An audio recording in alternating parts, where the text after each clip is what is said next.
Hey guys, tonight we're rolling back the clock, not by a few decades or even a few centuries, but by tens of thousands of years. Picture this: the early morning chill seeps through a cave opening, birds you don't recognize call out in the gray half-light, and something smells faintly like damp fur and yesterday's fire. You blink open your eyes, muscles sore from sleeping on packed earth, and immediately have one pressing thought: am I about to get eaten today, or just really hungry again? Welcome to your life as a Paleolithic human. You're not royalty. You don't have a horse. You're not even sure what a wheel is. You're barefoot, underfed, and probably covered in yesterday's ash and the remnants of a failed berry experiment. So, before you get comfortable, take a moment to like the video and subscribe, but only if you genuinely enjoy what I do here. And if you're feeling friendly, drop your location and your local time in the comments. I love seeing where and when you're tuning in from. Now, dim the lights, maybe turn on a fan for that soft background hum, and let's ease into tonight's journey together. You wake up on a slab of dirt inside a cave. Your bedding is mostly dry leaves and animal skins, which definitely sounds better than it feels. You've got a crick in your neck, a scratch on your ankle, and something suspiciously damp under your elbow. You take a deep sniff. Yep, mildew, mammoth hide. And just a hint of fermented root. You're not alone, of course. A couple of clan members, 8. Maybe 12. It's hard to keep count in this dim light, are starting to stir. One person groans, scratches their armpit, and mutters something that might mean good morning or I had a dream about getting stomped by a bison. Outside, it's still dusky. The fire in the pit has gone cold, leaving a halo of ash around charred sticks. If you're lucky, someone will spark it back to life before your toes freeze off. Or maybe that's your job today. You can never quite remember until someone yells at you. There are no calendars. No alarm clocks. But your body knows it's time to start surviving again. You stretch. Your joints make little snapping noises. You shiver. A soft wind curls in through the cave mouth, bringing with it the unmistakable scent of bear. Not that you can see it, but you've come to associate that musky, sour tang with either run very fast or pretend you're dead and hope for the best. You're hoping it just passed by during the night. You look around. Someone is already checking a leather pouch for dried meat. Another is examining a sharp stone tool that's been worn to a stub. Someone else is gently snoring with a baby curled up under their arm. The baby is chewing on a stick with deep focus and appears to be winning, so begins another exciting, harrowing, mostly uncomfortable day. Your schedule is determined by the same things every day: hunger, weather, and whether something wants to kill you. You don't wake up and think, time for yoga. You wake up and think, how many calories do I need to not die today? There's no toothpaste. Your breath smells like bark and old fish. You rinse your mouth with cold water scooped from a clay bowl and swish it around like that'll help. It doesn't. You grab your satchel, a rough sack of hide, and check what's in it. 2 flint chips, a wad of moss, unknown purpose, a few suspicious nuts. And a clump of dried something that you've been meaning to identify. Might be a medicinal root. Might be rabbit poop. This is the Stone Age. And in the Stone Age, you do not get a day off. No one had invented the concept of weekends. Or coffee. Or indoor plumbing. Your morning bathroom routine involves walking to a clump of shrubs far enough away from camp so the smell won't follow you back. There's a designated spot, sort of. Everyone just generally agrees to avoid the bad side of the cave. While you're outside, the air stings your skin. You rub your arms for warmth, but your cloak, if you're lucky enough to have one, is little more than a stitched-together fur that smells like the animal it once belonged to. It's scratchy, full of twigs, and about 70% effective. You keep an eye out. Always. You don't relax. Even just squatting behind a bush requires attention. That rustle could be the wind. Could be a lynx. Could be your cousin out trying to prank you again by yelling woolly rhino. And making stomping noises. That got old real fast. When you return, the fire's being coaxed back to life by the clan's most patient elder. He's blowing gently on a tinder bundle and muttering softly, as though talking to the sparks. Smoke curls upward. A few orange embers pulse, then dim, then, wait, flare. Someone adds a chunk of dry moss and a brittle stick, and the flames take. Everyone gathers instinctively. Fire isn't just warmth. It's safety. Light.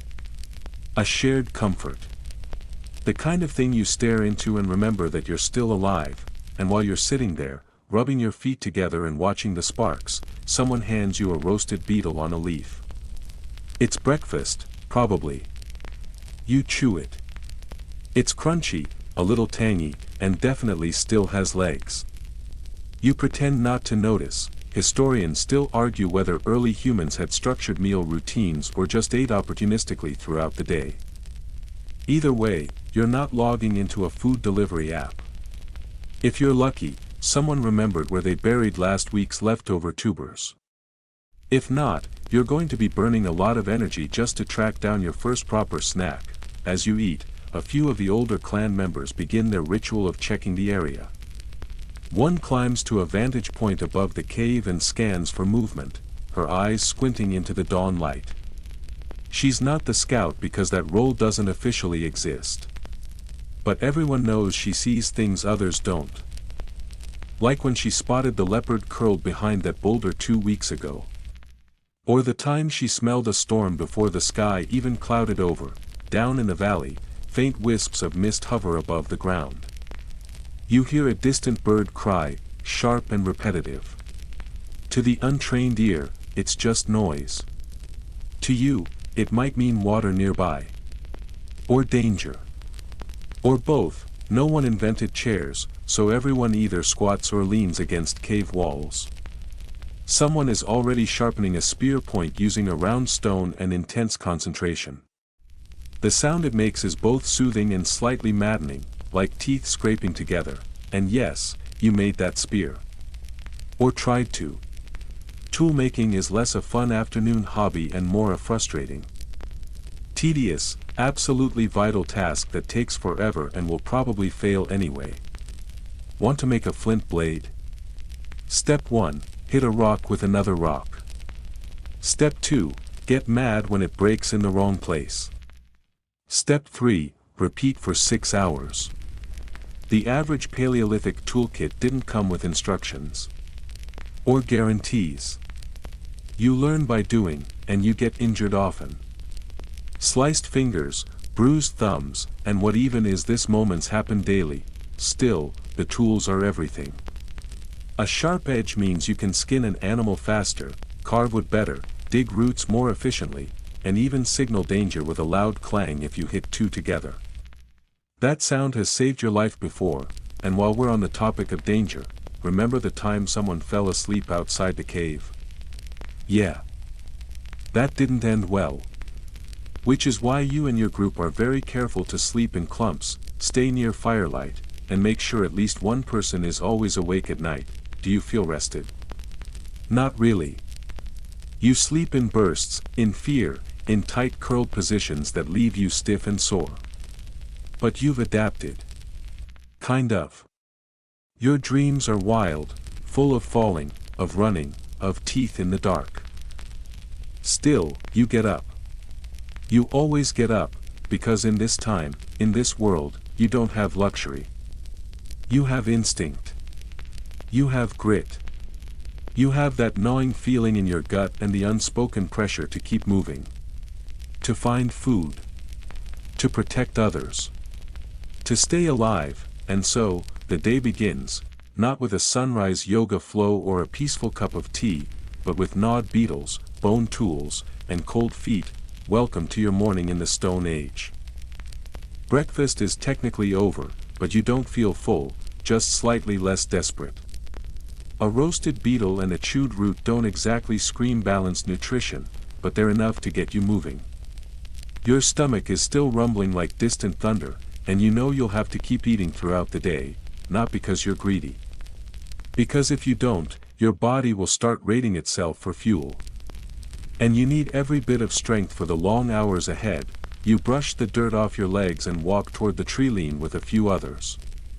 The sky has lightened into a dusty blue, streaked with the last hints of mist. It's not hot yet, but the promise of heat is there, somewhere behind the distant hills. Your breath fogs lightly as you walk, reminding you that it's still early, and still cold. Breakfast in the Stone Age is not a meal, it's a scavenger hunt. You start by scanning the ground for edible plants, roots, and nuts. But here's the thing, almost everything looks edible until it's not. That berry cluster might nourish you, or it might leave you projectile vomiting and hallucinating about talking trees for 3 days, so you sniff. You crush. You taste just a little, if anything. You rely on what your elders have taught you, and what your body has learned the hard way. You know the plant with the blue-veined leaves gives you a weird rash. You remember the squat little mushrooms that smell like pepper and make you lose your balance for hours.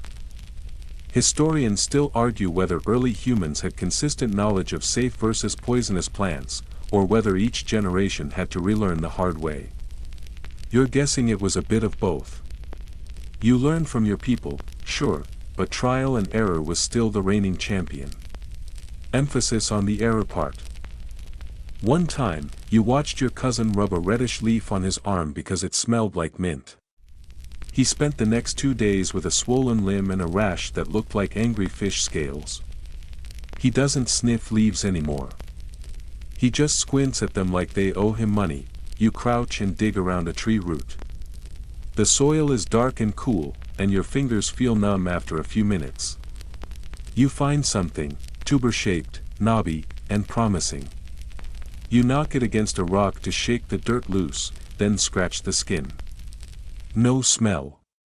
You take a tiny nibble. It tastes like sour wood and regret. You spit it out and toss the rest aside. Not today, the others are having similar luck. One person comes back with a handful of snails. Another found a small patch of wild onions that don't make your eyes water, which might mean they're not onions at all.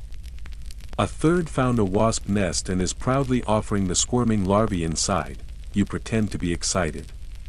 You do not enjoy wasp larvae, but they are protein. And right now, protein is sacred. As the sun rises, your group spreads out farther. You keep within shouting distance, mostly grunts, whistles, or clapping noises, but the landscape makes things tricky. The grass is long. The underbrush is dense. And the trees? Tall, old, and creaky. Some of them look like they're thinking about falling over just to spite you. You stay alert. You have to. You've heard the stories, about people who wandered too far. Too fast. About the young man who chased a rabbit into the thicket and never came back. You heard the dogs bark for a while, then fall silent. You still don't know what happened, so you never run. You don't dash into shadows. You move deliberately, like someone who understands that the world outside the cave does not care whether you come back. There's no grocery list. No fridge waiting at home. What you carry, you eat. What you can't carry, you stash. And what you stash? Well, you better hope it's still there tomorrow. Sometimes you find a cache, nuts buried in a hole, or dried berries stuffed into a cracked log. You might have put it there, or maybe someone else did. In your clan, ownership is fuzzy. If it feeds the group, it feeds the group. Still, you might hide your best finds. Not because you're selfish, but because hunger makes everyone unpredictable. You've seen people snap over a dried mushroom like it was gold. And in some ways, it was. You head toward a rocky outcrop where lizards sometimes sun themselves. They're fast. Annoying. And way more nutritious than you'd expect. You creep forward, feet soft on the stone, eyes scanning for movement. There. One, about the length of your hand. tail twitching. You grab a stick and edge forward. Quiet now. Just a few steps more, it bolts, you chase it. Not because it's worth the energy, but because you have to try. You slip, catch yourself, and launch the stick. It bounces harmlessly off a rock. The lizard is gone, you sigh. Wipe sweat from your brow. And laugh. Because honestly, it was a ridiculous plan. Nearby, someone does catch one.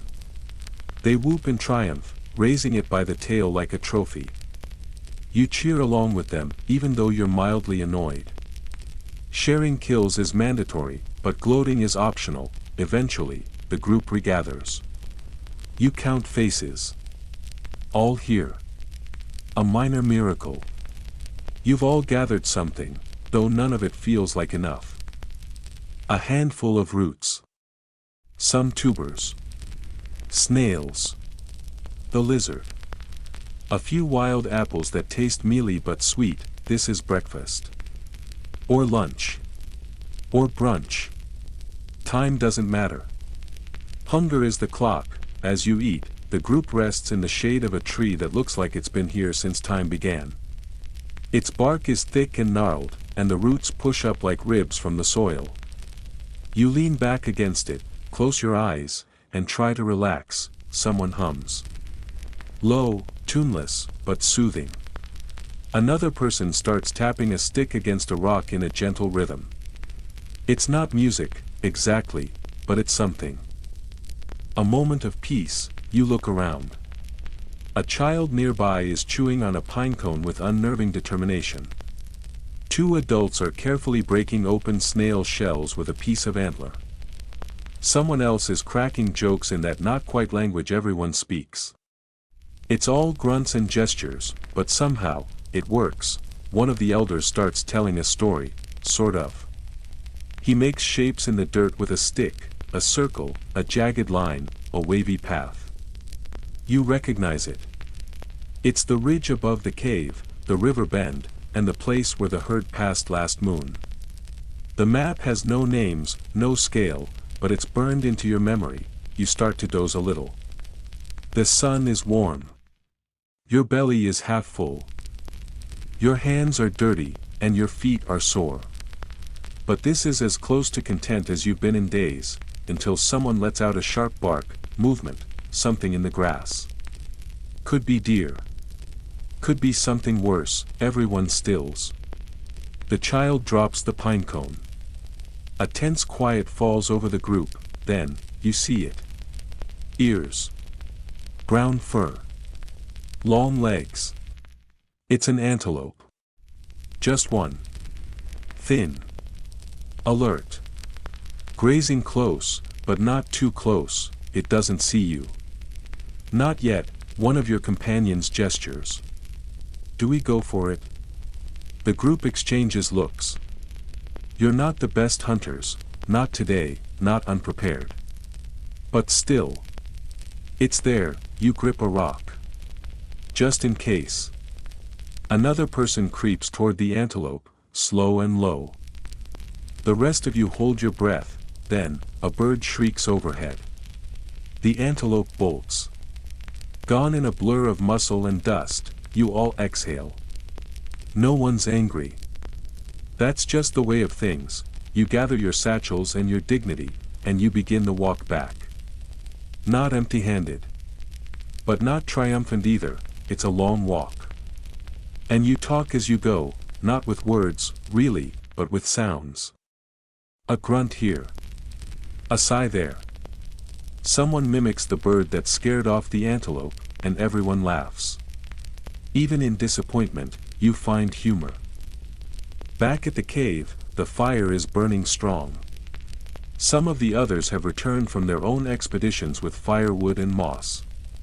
One person has a bundle of feathers. Another has an armful of clay, possibly for lining water jars, or maybe to try that whole let's make a sculpture of a buffalo thing again. The last one looked more like a melted shoe, but hey, art is subjective. You unload your findings. The elders inspect. Approve. The food gets divided. Some goes into baskets. Some into mouths. Nothing goes to waste, not even the lizard bones. Someone has started roasting the snails. The smell is weirdly appealing, savory, smoky, and just a little like wet socks. You accept your share. You chew slowly. You think of that antelope, of the one root you didn't spit out, of the child who somehow did eat an entire pine cone. You're tired. But also, not done. The day's just started, and you're still hungry. The fire crackles behind you as you stretch your legs. The meal, if you could call it that, has filled a corner of your stomach but left the rest echoing. You can already feel your body converting that snail into energy, and the math isn't encouraging. It'll be burned off within the hour. Still, you've eaten. You're lucky. And now it's time for the real business of the day, the endless, bone-deep, finger-numbing grind of making tools. You pick a flint from the pile. It's a good one, well, decent. Sharp enough to cut, but still needing work. You roll it in your palm, studying the angles. You're trying to picture the best way to chip it, to shape it into something that won't snap halfway through butchering a squirrel. The rock says nothing. It just sits there in your hand like, go ahead. Ruin me. So, you do what you've done 1,000 times before. You take another rock and hit it, gently at first. Tap, tap. Listen for the pitch of the impact, feel how the flint shudders in your palm. Too light and nothing happens. Too hard and it fractures down the middle and ruins your hour. You try again. Tap. Chip. A sliver falls away. There it is, that satisfying sound of the flint flaking off in a clean little arc. One down. Probably another 100 to go. Welcome to your life on hard mode. You think toolmaking sounds glamorous. Like you're inventing civilization with each tap. Think again. It's repetition. It's patience. It's sitting on a rock for hours, chipping another rock into a shape that might help you kill something or maybe just scrape bark. You wipe your hands on your hide tunic, now streaked with ash and dirt. The cuticles of your fingers are stained dark from clay and soot. You glance at the others, some are sharpening spears, others smoothing bone needles or carving shapes into wooden shafts. The process is slow. There's no glue, no iron, no precision instruments. Everything is muscle, stone, and intuition. Someone is restringing a bow, though bow might be generous. It's more of a bent stick with some animal sinew tied to it. Firing an arrow from that thing is like throwing a toothpick with your knees. But sometimes it works. A child toddles over and hands you a lopsided chunk of something vaguely tool-shaped. You smile, nod, and hand them a dried nut. They smile back, proud of their weapon. You tuck it under a log. No sense in hurting their feelings just because they invented the world's first rock with absolutely no purpose. That's the thing about your clan, knowledge passes down in fragments.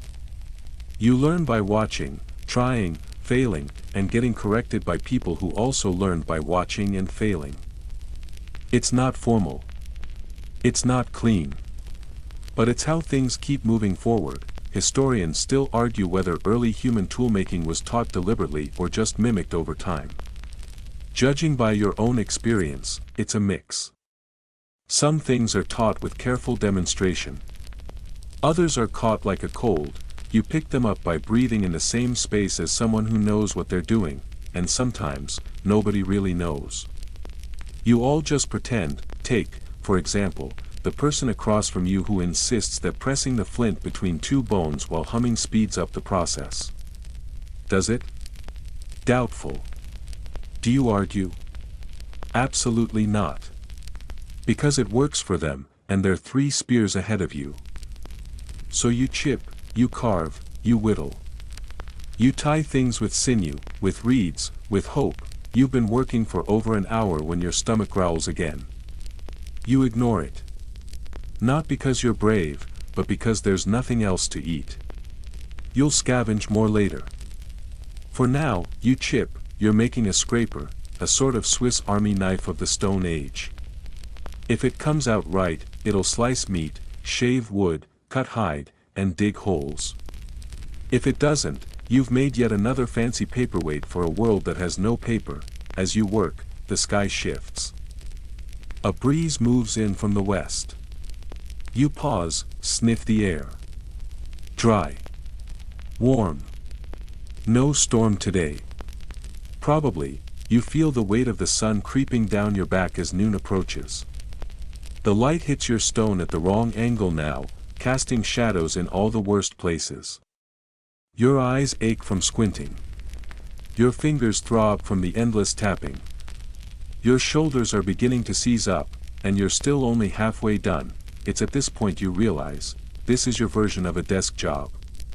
Sure, there are fewer spreadsheets and more saber-toothed tigers, but at its core, it's the same, repetitive, essential work, done in silence, with occasional distractions and frequent back pain. You sigh and keep going. Someone nearby curses as their stone breaks. A sharp flake slices their finger. Blood bubbles up, red against gray. They hiss, suck on the cut, and keep working. No band-aids. No antiseptic. Just spit and stubbornness. You've got your own set of injuries. Your thumbnail is black from where you hit it last week. A splinter of bone is still lodged in your palm from that one time you tried to split a deer rib with a dull axe. Your legs are permanently bruised from kneeling on rocks. Still, you keep going. The group around you settles into a rhythm. Tapping, scraping, muttering. It's like a weird symphony, one only you can hear. Every now and then someone stands, stretches, walks to the edge of the clearing to pee. Then comes back and resumes chipping. It's not glamorous, but it's the foundation of everything. You look at the tools you finished today, 2 scrapers, 1 arrowhead, a half-broken blade that still might be useful, and a flat piece of obsidian that might become a mirror if you ever stop being hungry long enough to invent vanity. There's a pile of discarded shards at your feet, failed starts, cracked pieces, misjudged angles. You wonder, briefly, if thousands of years from now someone will dig them up and call them ritual objects. That makes you laugh. A short, dry chuckle. You wipe your nose on your sleeve and return to your blade. A child watches you work. Eyes wide. Bare feet planted in the dirt. You offer them a stone. They shake their head. You offer a smaller one. They take it.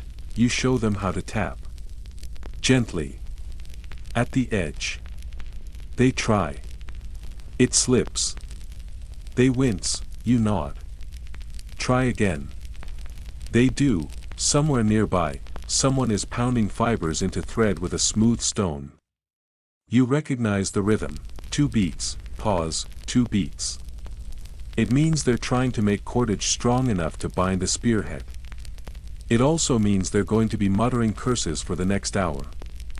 Plant fibers are uncooperative, especially if you didn't soak them first. Which, of course, they didn't. You keep working. You've been carving a bone handle for your new scraper, and it's finally taking shape. You notch it carefully, trying not to crack the shaft. Just a little more pressure, snap.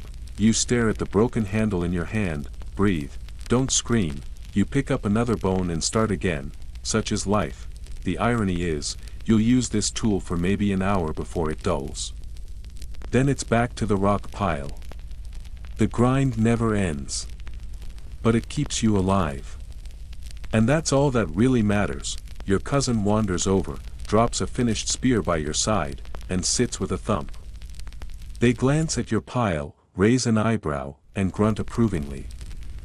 This is high praise. You nod back, trying to hide your pride. There's no leaderboard, no trophies, but your tools will feed someone tonight. Or protect them. Or help them cut bark into strips for baskets that will, eventually, carry something edible. Every chip matters. And here's the funny thing, you're not even the best toolmaker. That title belongs to the quiet person near the fire who once shaped a hand axe so perfect it made people gasp. You've never been able to copy it. No one has. It sits in a woven sling above the fire now, treated like a family heirloom. Some say it was a gift from the ancestors. Others say it was luck. You think it was just practice. Toolmaking might not seem exciting to outsiders. No drama. No battles. No roaring beasts. But this? This is survival. One flint chip at a time, and as the sun finally starts its slow crawl down the sky, painting everything gold and red, you lean back on your elbows and let the dust settle on your skin. Your muscles ache. Your hands sting. But your pile of finished tools glints in the fading light, sharp and real. You made something today, and in the Stone Age, that's everything. You're covered in dust and sweat, your hands tingling from hours of chipping and scraping, and the thought of another tool in your lap makes your back spasm in protest. So you do what anyone would do in your position, you stand up, stretch until your shoulders pop, and pretend for one sacred moment that you don't have any more responsibilities. Then someone calls your name, or rather, makes the particular throat-clearing grunt that everyone recognizes as "Hey, I need help." You turn and see one of the older clan members struggling with a bundle of firewood, trying to keep the logs from spilling like a badly wrapped gift. You jog over and grab one end of the bundle. It's heavier than it looks. Full of damp bark and knotty limbs that refuse to stack neatly. Together, you hoist it toward the wood pile near the fire pit. Ah yes, cave chores. You might have imagined that living in the Stone Age meant constant running from predators or heroic spear-throwing battles against mammoths. That stuff happens, sure, but not nearly as often as this. The boring, tedious, surprisingly domestic rhythm of daily maintenance, because caves don't just manage themselves. First, there's the fire. The lifeblood of your group. Its warmth, light, safety, cooking, and protection from things with big teeth. That fire has to be fed constantly, which means someone is always gathering fuel, logs, sticks, dry grass, shredded bark. Wet wood is a nightmare. It smokes, spits, and smells like wet dog trapped in a rainstorm. But it's all you've got today, so you stack it anyway and hope someone else has dry moss or animal dung to get it going. Yes, animal dung. Dried, fluffy, perfect for catching a spark. Just don't ask whose job it is to collect it. You've done that job before. You still have regrets. Then there's smoke maintenance. That sounds fancy, but it really just means waving a hide flap at the entrance like you're shooing away invisible bees, trying to get the smoke to drift out instead of into your face and lungs. When it works, the cave stays breathable. When it doesn't, your eyes burn for hours and you cough like a dying goat. Someone's brushing ash into a pit. Someone else is scraping soot off the walls with a flat rock. Not because anyone's particularly tidy, but because too much buildup makes it harder to paint, harder to breathe, and harder to convince the elders that this cave is still a good spot. You remember one cave you had to leave, not because it was unsafe, but because the smoke had turned the ceiling black and the drip water from the rock started tasting like burnt mushrooms. No one liked that. You take a turn at fire tending. It's a delicate art. Stack too many logs and it chokes, too few and it dies. You arrange it like you were taught, dry twigs first, then bark curls, then thicker wood once it's got a good blaze going. The embers glow. You poke them with a stick. Satisfaction. Behind you, you hear someone muttering. Two people are arguing over a sleeping space. Apparently someone moved another's hide blanket, which in this culture is just slightly less offensive than stealing a child. Voices rise. Arms wave. A third person steps in to mediate. You sigh. Cave politics. It's not like there's a chore chart. No cute little board that says whose turn it is to sweep out the ash or collect river water. Everything is managed by a mix of custom, habit, and loudly complaining until someone caves, pun intended. You know whose job it should be. You also know who's better at pretending they didn't hear. Domestic life in the Paleolithic era isn't glamorous, but it's weirdly relatable. Someone's always doing more than their share. Someone else always has a sore back. And someone definitely takes all the dried figs and pretends they didn't. Today, your share involves scraping hides. You kneel beside a flat stone where a fresh deer skin has been stretched out. The hair's already been removed, mostly. Now it needs to be cleaned, dried, and softened. You take a curved bone scraper and get to work. Scraping hides is unpleasant. It smells like death and feels like arm day at a gym made of rotting meat. You work the tool in firm strokes, trying not to gag at the squelching sounds. It takes hours to finish one skin, and that's if it doesn't tear or get contaminated by ash. Sometimes, you chew the edges to soften them. Yes. With your mouth. You don't think about it too hard. The clan's tanner gives you a nod of approval. She's the best at this. Her hides come out smooth, pliable, and relatively odorless. She once made a sleeping cloak so soft it got passed around the group like treasure. You tried to replicate it. You ended up with something that smelled like moldy fish and still had bits of bone in the hem. She watches your scraping, grunts, and takes the hide to finish it herself. Fair enough. A child runs past, shrieking with joy, followed by another waving a stick like a sword. You smile.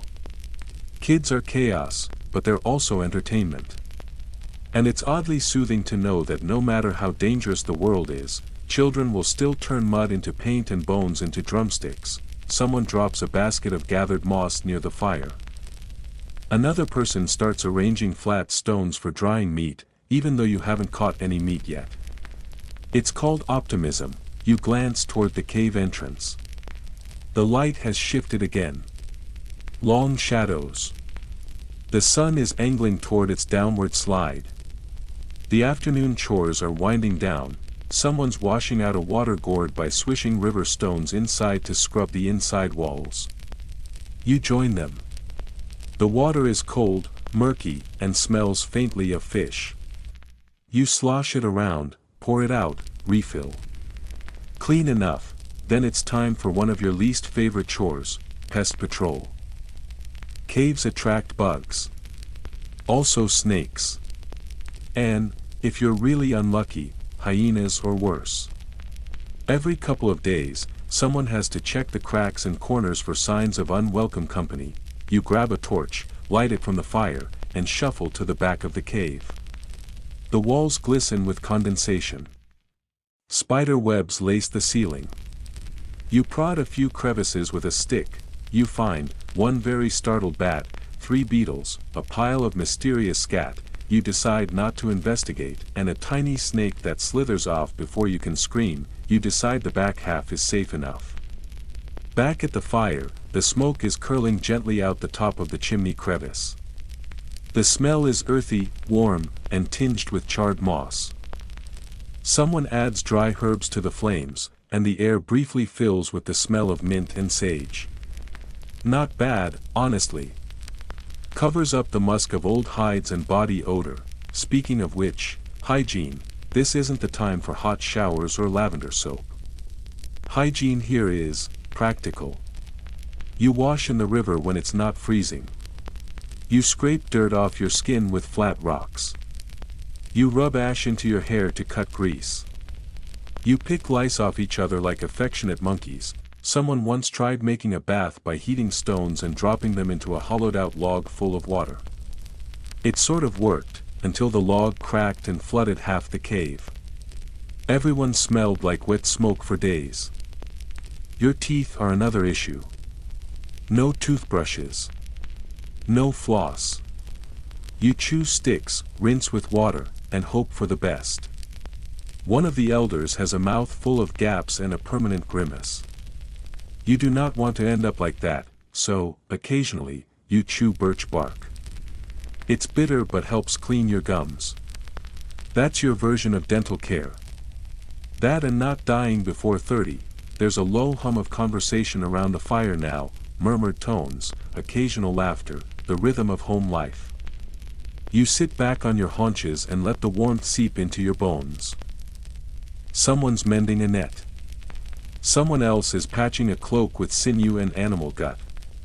The older kids are playing some version of tag involving a skull and a lot of yelling. You smile. Despite the dirt, the smell, the constant threat of infection, this feels stable. You know what everyone's role is, even if no one writes it down. You know who tells the best stories, who has the steadiest hands, who panics under pressure, and who always saves the best berries for someone else. It's not a civilization in the modern sense. But it is a community, and that's what makes the endless chores, the smoke-choked lungs, the lice picking, and the occasional turf war over sleeping spots feel tolerable. You're not alone. Just as you're about to nod off, someone stands and gestures toward the tree lean. They found something. You rise, muscles protesting, and follow. There, caught in a net trap you all laid earlier, is a rabbit. Still alive. Eyes wide. Fur trembling. Not much meat, but enough for stew. You thank the forest silently. You thank the trapmaker quietly. You lift the rabbit gently, and you realize, you'll need that scraper you carved earlier, after all. The rabbit is still warm in your hands, its tiny body taut with fear, heart beating a rhythm you can feel through your fingers. You hold it firmly, not cruelly.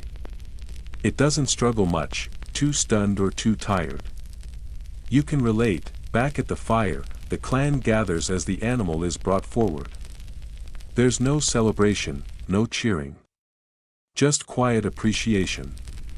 Every bit of food means a little more life. Everyone knows it. Everyone feels it. Someone sharpens a flint blade. Another brings over a flat stone, stained from past uses, to work on. No one rushes. There's a rhythm to this, a quiet, practiced reverence. You've done this before, dozens of times, probably, but it never feels routine. The animal is killed quickly. You've learned how to do it in a way that minimizes suffering. You don't know the words humane or ethics, but the intention is there. You respect the rabbit. You whisper something you once heard an elder say, a sound of thanks or farewell, passed down more through tone than language. Then the butchering begins. This is when your scraper earns its keep. You kneel beside the carcass, make the first incision with your flint blade, and then use the scraper to pull away the skin. It glides better than expected.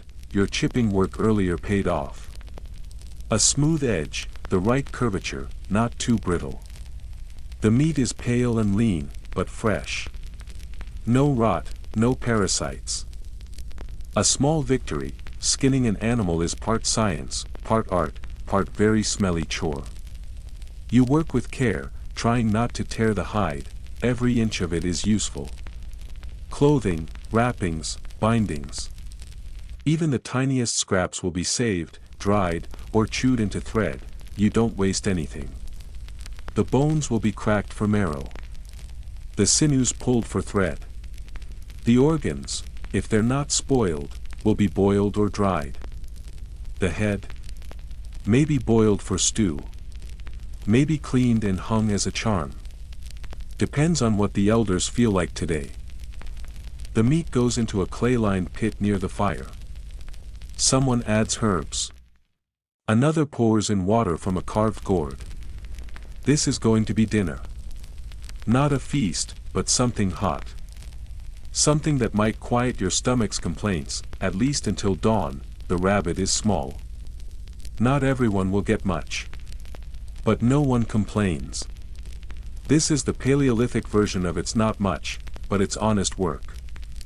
As the stew simmers, the cave smells less like soot and ash and more like meat and root vegetables, earthy, savory, with just a hint of old smoke clinging to everything. Your stomach groans. You sit near the fire again, legs crossed, poking at your scraper. It's dulled already. Not broken, not yet, but the edge has lost its gleam. That's the thing about tools in your world. They don't last long.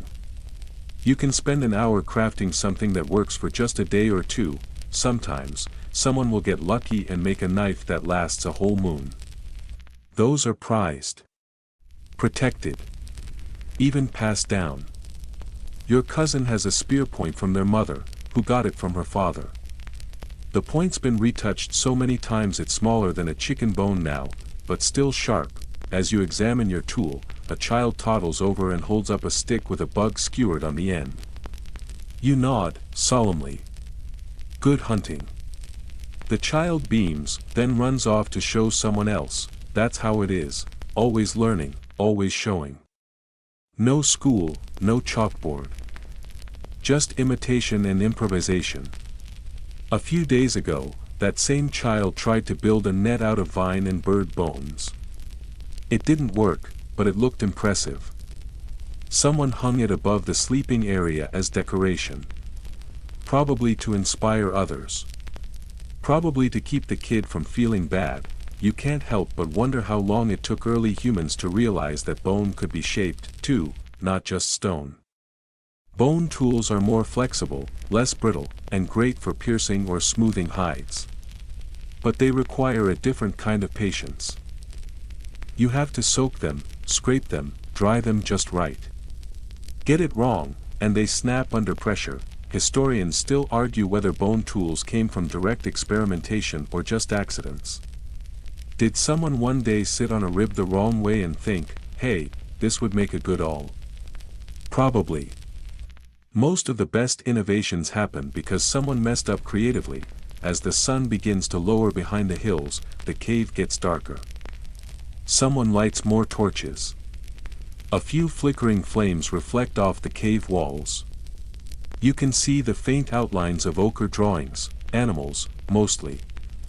Shapes of deer, mammoths, horses. Some old.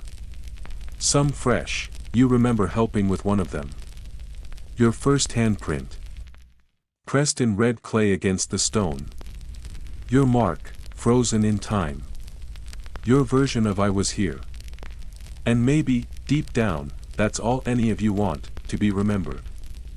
Even if just by a smear of color on a damp wall, a few clan members are preparing for a short hunt before nightfall. Not a big expedition, just a loop through the nearby woods to check traps and look for signs of movement. You're not going this time. You did your part earlier. Your legs need rest, and someone else has sharper eyes today. Instead, you're staying with the fire group. That means tending to the stew, cleaning the tools, making sure the kids don't set themselves on fire again. It happened once. Just a singed eyebrow. But still, as you stir the pot with a long stick, someone beside you starts humming. A tune, maybe. Or just a sound to fill the space. Others join in.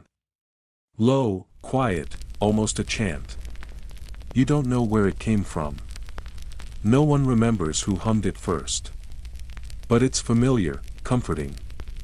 A kind of lullaby for people who still carry spears. This is your quiet time. The hour before night truly settles in. When the light is golden and soft, and the cave feels like a womb rather than a hole in a cliff. You can almost forget the cold. The hunger. The blisters and the bugs. You breathe deep. The stew is nearly ready. The meat's fallen off the bones, the broth thick and dark.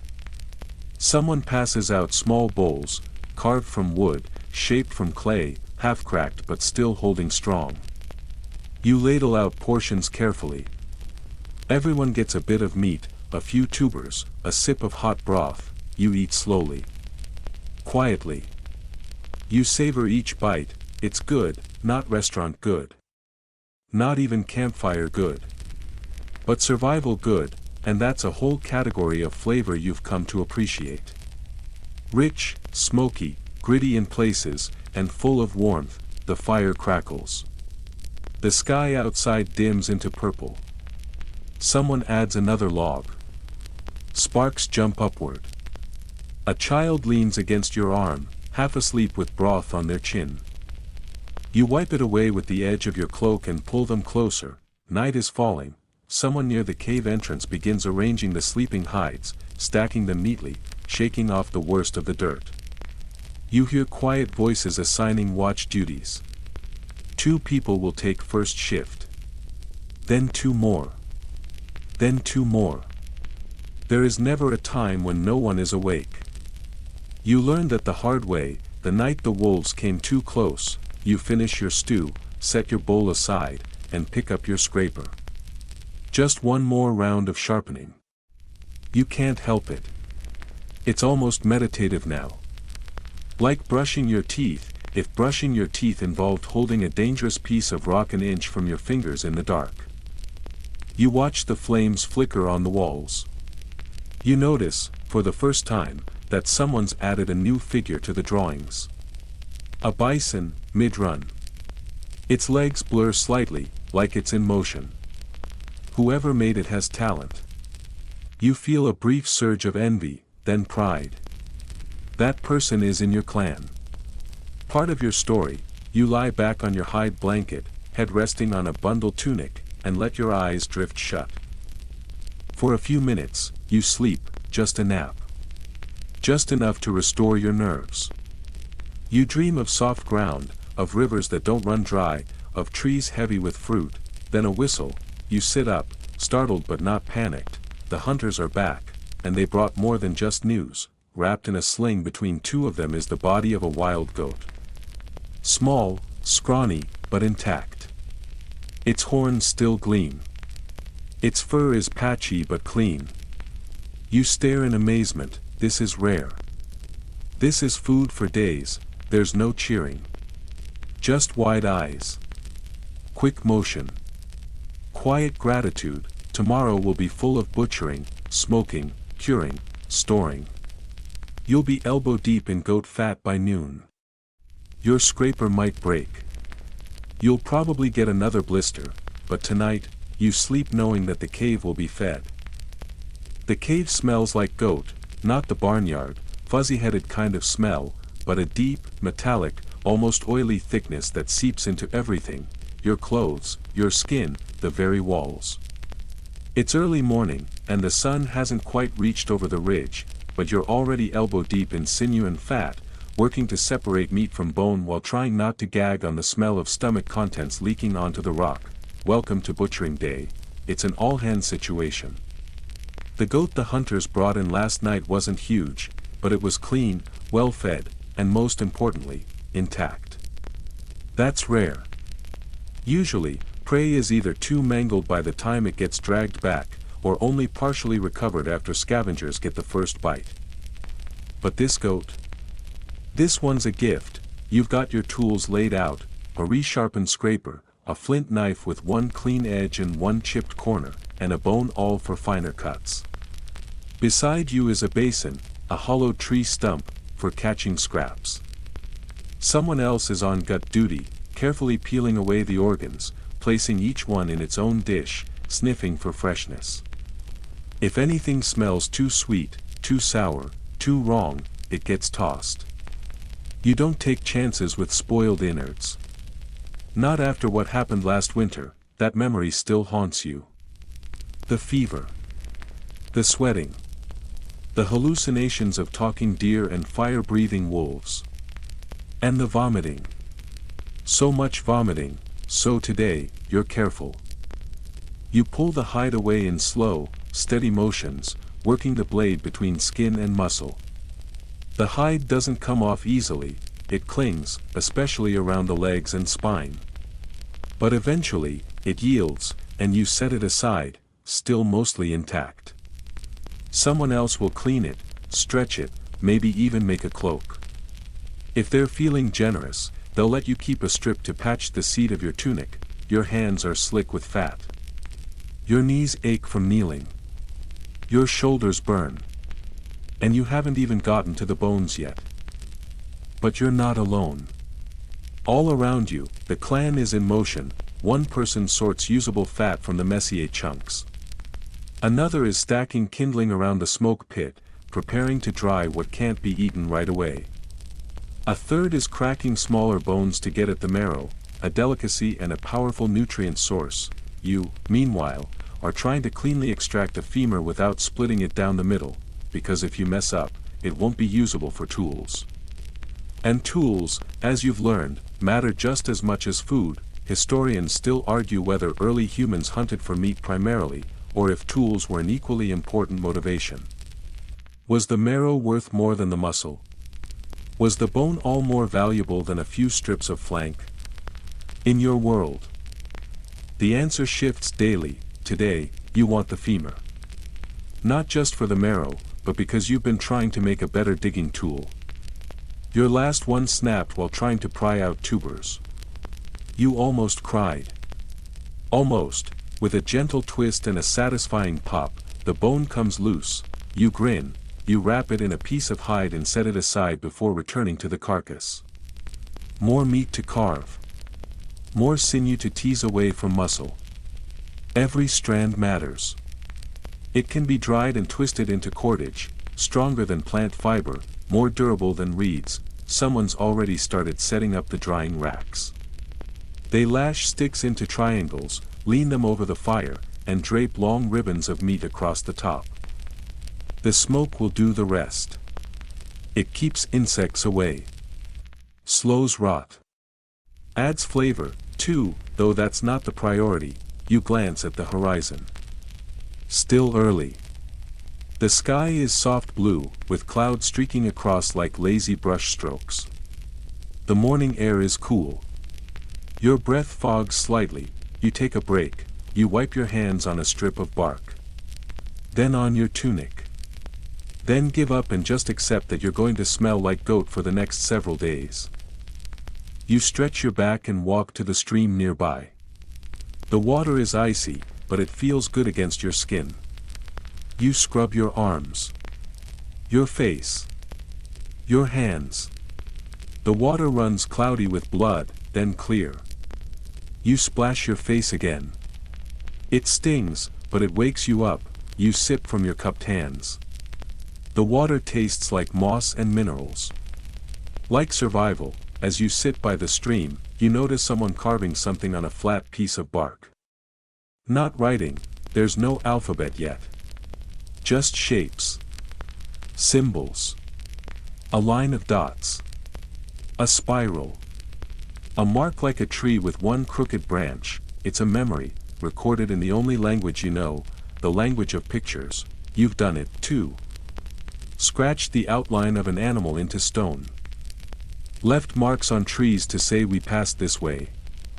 Piled rocks in a certain shape so someone behind you would know you found water. Is it communication? Is it art? Historians still argue whether cave markings were practical guides or spiritual expressions. Were you mapping your world, or explaining it to the spirits? You're not sure. Sometimes, you draw because you need to remember. Other times, because you need someone else to.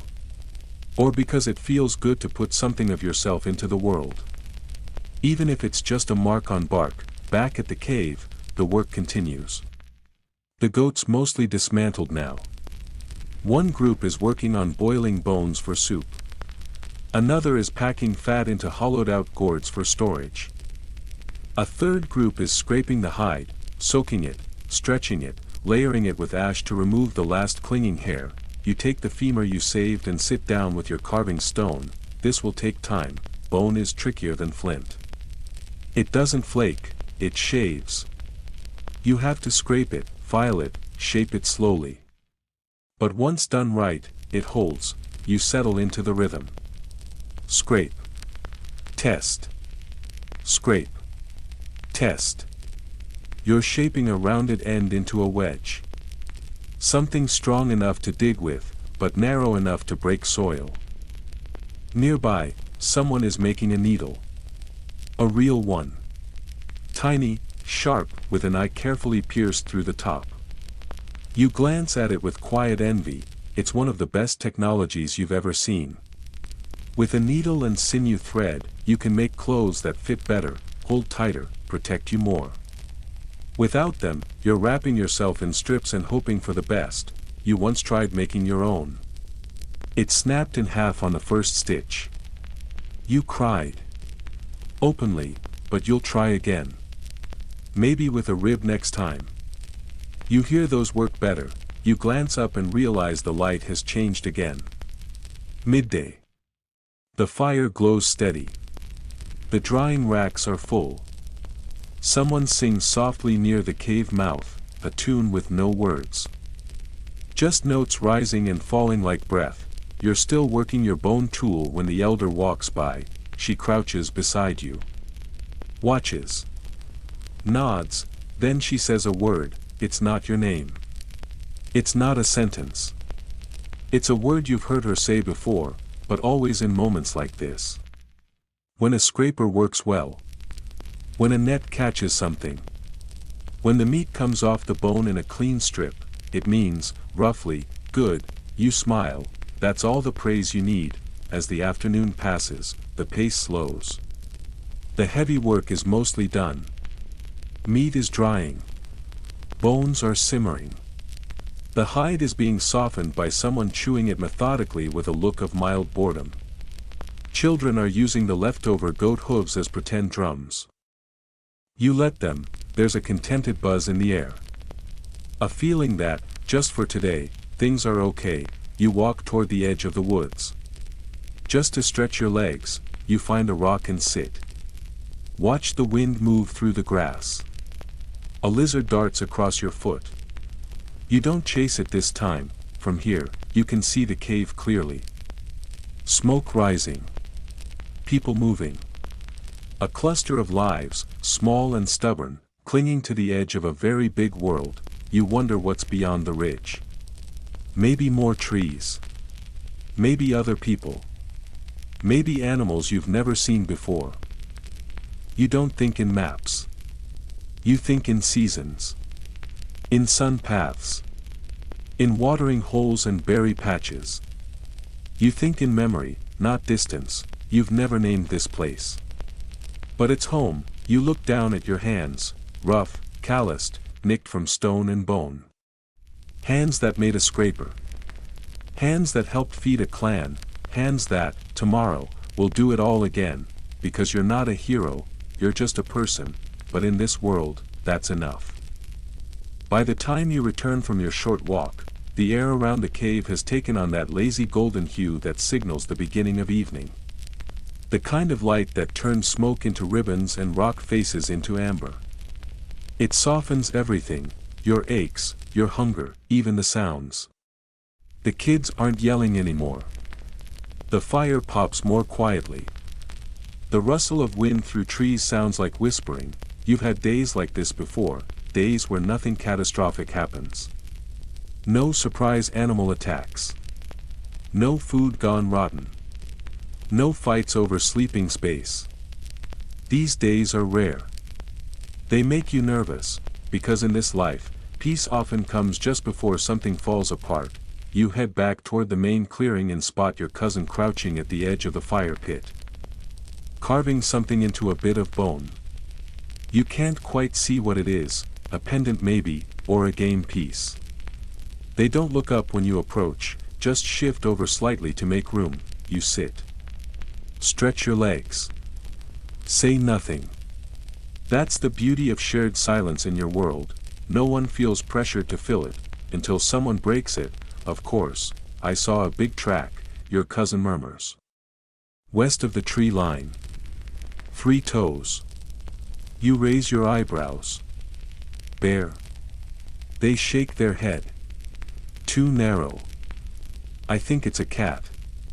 And just like that, the quiet mood breaks like thin ice underfoot. There's a kind of cat that roams your region. You don't know its scientific name. You just call it the shadow. It's sleek, silent, and big enough to take down a deer, or, more troublingly, a distracted human. It rarely comes close to firelight, but it watches. You've seen its prints before. Even glimpsed its yellow eyes once, blinking slowly from the underbrush. You scan the ridge instinctively, but there's nothing. Not yet. You stand. Shake off the stiffness from your legs. Time to reinforce the perimeter. Not a fence, exactly, just your clan's version of one, a scattering of sharpened stakes, a few piles of dry brush, some broken bits of bone arranged in warning patterns. They're not traps, but they send a message. We live here. Don't test us. You grab a pointed stick and walk the edge of the clearing. Every so often, you poke it into the ground, testing for softness, for hidden holes. You kick over a log. Nothing but beetles and a startled frog. Good, one of the elders joins you. Together, you scatter some ashes near the tree line. It's symbolic more than functional. Something to confuse the smell. Animals rely on scent. If you mess up the pattern, you might buy yourself a few hours. Or a few minutes. Back at the cave, someone's digging out coals to start a second fire, further from the main pit. A backup flame. Just in case, and just like that, your peaceful day has morphed into a watchful night. You're used to it. You weren't born into safety. You were born into tension. Into awareness. That constant background hum of what if that never really goes away. Still, no one panics. You don't have time for panic. You just prepare. Dinner is eaten more quickly tonight. The usual after-meal chatter is muted.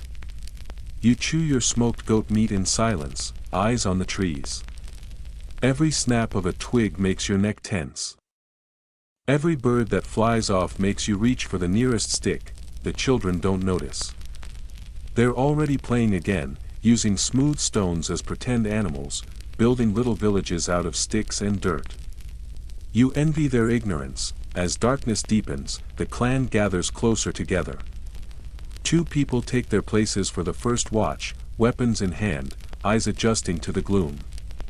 Their job is simple: stay awake. Stay alert. Wake everyone else if the wind shifts wrong. You lie back on your hide mat and pull a cloak over your shoulders. Your scraper lies nearby, along with your knife. Always within reach, you drift to sleep, and dream of eyes. You wake in the night, not from a noise, exactly. From the absence of it. The fire's gone quieter. The usual crackling has faded to a low hiss. You sit up slowly. The watchmen are still there. One by the fire. One at the cave entrance, back straight, staring into the dark. You crawl closer to the ladder and sit beside them. They nod without looking at you. Then murmur, something moved. 10 heartbeats ago. Big. You wait. Breathing shallow, then you hear it too, not footsteps, those would be easy. This is worse. It's a presence. A hush in the trees. Like something just paused mid-step. Watching, you strain your eyes toward the tree line. The darkness is thick, layered, shifting. You almost think you see a shape, but no. It's just a trick of firelight against shadow. Minutes pass. Then more. Eventually, the sense of wrongness fades. The watchman relaxes slightly. They don't say anything. They don't need to. The shadow is still out there. But for now, it's not coming closer. You sleep again, eventually. A lighter sleep. Half listening, and when dawn breaks, you rise with the sun, not fully rested but functional. The danger has passed. For now, but the alertness lingers.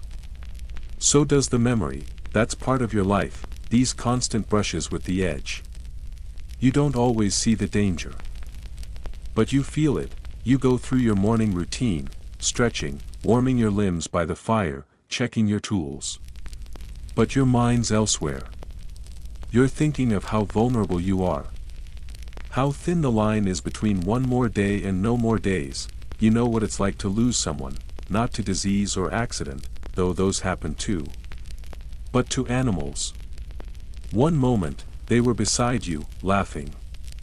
The next, they were a scream and a blood trail. You searched. You shouted. You left offerings. But you never found them. Sometimes you wonder if they're still out there, part of the woods now. If the animals remember. If they leave those spots alone out of respect. Or hunger. Still, the world keeps moving. And so do you. By midday, the rhythm has returned. You're gathering reeds by the river, thinking about baskets. Yours fell apart last week. Too rushed. You twisted the strands too tightly, and the whole thing split down the middle when you tried to carry water. So today, you're taking your time. You kneel by the bank, slicing reeds at their base, bundling them together with a bit of sinew cord. The water laps at your ankles. The breeze smells like algae and wet earth. Someone else is fishing nearby, using a net strung between two branches. It's not elegant, but it works. They catch a small silver fish, then another. You watch them with quiet admiration. They make it look effortless. You remember trying to fish once. You fell in. Twice. Back at the cave, the drying racks are full again. Goat meat, river fish, even a few clumps of foraged mushrooms. You can't identify them, but the elder said they're safe. You trust her. Mostly, you spend the afternoon weaving. It's simple work, but surprisingly tricky. The reeds must bend, not snap. The tension must be even. Too loose and the basket collapses. Too tight and it splits. You hum as you work. A tune you don't remember learning. It's just, always been there. Someone joins you. A younger clan member. They sit beside you, watching your hands. You nod at them. They try weaving their own. It's not great. But it's a start, and here's the thing, in this world, everything is a start. Every skill you learn is a seed. Every day you survive is a lesson. Nothing is mastered. Nothing is done, even your elders, the ones with faces like river stones and hands like leather, still make mistakes. Still lose arrows. Still burn meat. Still forget how to tie a certain knot. You admire them more because of that, not less. They're not perfect. They're practiced. As the sky softens into evening again, you finish your basket. It's lopsided, sure. One handle's longer than the other. But it holds water. You smile. You carry it proudly back to the fire, where others are starting to prepare dinner. Someone has already seasoned the fish with crushed herbs. Another is peeling bark strips to use as serving trays. You set your basket down. And for the first time in days, you feel a little proud. The shadow didn't come last night. You finished something. You taught someone else. That's a good day, and that's more than enough. You wake up to a new kind of sound, softer than a bird call, sharper than the wind through grass. It's the unmistakable clack of stone against stone, deliberate and rhythmic. Someone is napping flint. You roll over on your hide mat, blink away the sleep, and squint toward the cave entrance. Sure enough, there's your cousin, hunched over a flat rock, striking a core with practiced precision. Tiny flakes fly off with every hit, glittering like broken glass in the morning light. You stretch. Everything aches, but in that familiar, lived-in way. The way that tells you your body is still doing its job. You grab a strip of smoked goat meat from your pouch, gnaw at it half-heartedly, and shuffle over to join the flint work. Your cousin doesn't look up. Just slides a finished flake toward you without breaking rhythm. You pick it up, turn it in your fingers. Thin, razor-sharp, sharp enough to slice through sinew with ease. You nod in appreciation and sit down across from them. Toolmaking is one of the quiet glories of your world. Not as dramatic as hunting. Not as communal as cooking. But essential. Every knife, scraper, point, and chisel starts here, with a rock, a rhythm, and a vision of what lies within. You try your hand at striking a flake. The sound is wrong. The angle's off. The cord chips in a weird way and sends a shard into your thigh. You hiss. Your cousin finally looks up and smirks, too hard. They say, with a shrug that's halfway between teasing and advice. You roll your eyes, press a palm to the scratch, and go again, this time slower. You adjust your grip, listen to the stone, and strike with more thought than force. A cleaner flake. Not perfect, but respectable. Flint napping is part craft, part meditation. It teaches patience, humility, and how to accept small failures on the way to usefulness. You can spend hours chasing the perfect shape and end up with a pile of shattered stone. And still, you try again. Historians still argue whether flint tools evolved through generational teaching or random innovation. Did one clever ancestor discover pressure flaking and then pass it on, or did dozens stumble upon it separately? You suspect both are true. There's always the first person to try something. But it's the clan that decides whether it's worth repeating. Later in the morning, your cousin starts working on a larger project, an axe head, maybe. You, meanwhile, take your better flakes and start hafting them to short sticks with sinew and tree resin. That's the part they don't talk about much, how annoying it is to make a tool actually stay together. You wrap the sinew tightly, twisting it with your teeth when your fingers give out. You smear the sap carefully, heat it just enough to go tacky, then press the blade in place. You hold it steady as it cools, breathing slowly, willing it to hold. When it finally hardens and you test it on a bit of bark, it slices clean. You don't say anything. Just nod to yourself. The day rolls on. More people are awake now, stretching and coughing and grumbling into the morning chill. Someone's already tending the fire. Another is returning from the river with a dripping gourd. You check the sky, clouds are rolling in. Not stormy, not yet, but heavy with promise. Rain, probably. And rain means a scramble. Anything that's still drying must come down. The meat, the hides, the cordage, everything gets moved under the overhang or deeper into the cave. You help. Everyone helps. The first fat drops hit the dust just as the last bundle is hauled inside. You sit at the edge of the cave and watch as the forest turns to a wet blur. The air smells of wet stone and loamy soil. You stick out your hand and let the rain gather in your palm. There's something peaceful about watching it from safety. The drumming sound is hypnotic, and for once, you're not soaked. You remember one time when the rain caught you mid-forage and turned your basket of mushrooms into a stew right there in your arms. Today, you're dry. And fed. And your tools are holding together. You could almost call it a good day. Someone behind you is telling a story. Not loudly, just to a few others, curled near the fire. You catch snatches of it, a great stag that outran a bear, a lake that swallowed a whole family, a woman who spoke to thunder and came back with silver hair. You've heard all of them before. And yet, they always feel new when the rain falls. Storytelling is one of your clan's oldest tools. It teaches, remembers, entertains, and explains. It wraps the past in the present and carries it forward. No one writes anything down. There's no ink, no script. Just words passed from mouth to mouth, shaped by memory and mood. The same story told by 3 different people becomes 3 different truths, and that's okay, because in your world, facts aren't sacred. Survival is. You join the circle. Lean in close. The storyteller is old, with hands that tremble slightly when they gesture. Their voice is gravel, but it has weight. They're telling the one about the boy who became a hawk after falling from a tree. You've heard it since you were small. It still makes your chest ache in the same places. Someone else adds a line at the end.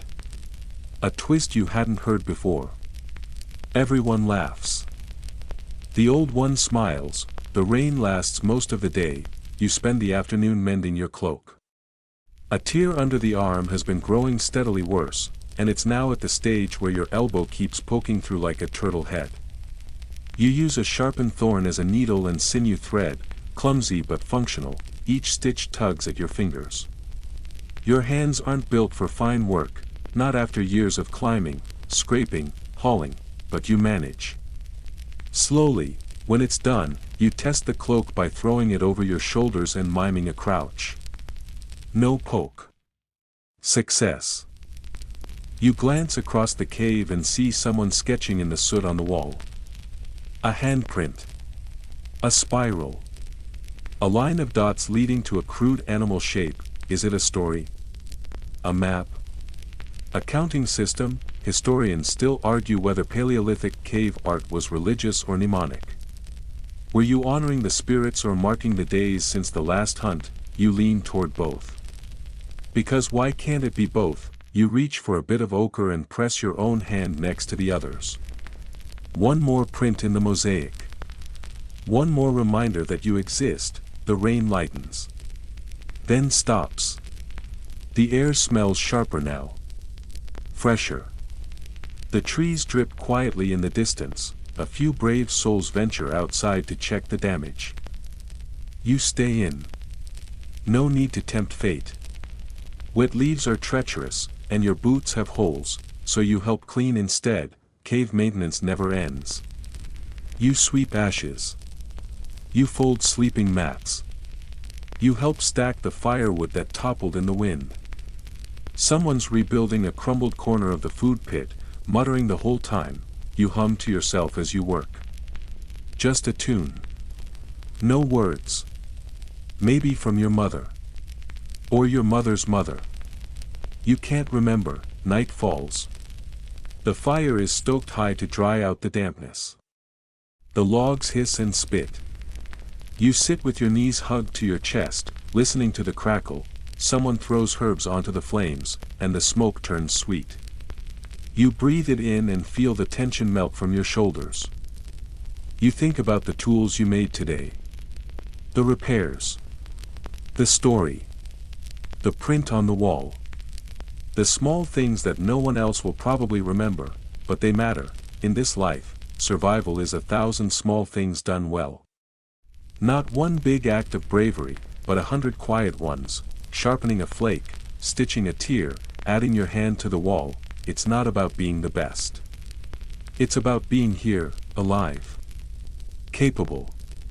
Trying again tomorrow. You lie down on your mat, pull your cloak over your shoulder, and let the warmth of the fire seep into your back. The rain is gone. The rain is gone, for now, and so are the shadows. You sleep with your scraper close and your heart steady. The morning after rain is always the same, soft and slow and soggy. The air is heavy, like someone draped a wet hide over the sky, and the ground squelches beneath every step. It's not cold, not really, but it clings to your skin and seeps into your joints. Still, you're up early. You have to be. After a storm, everything needs checking.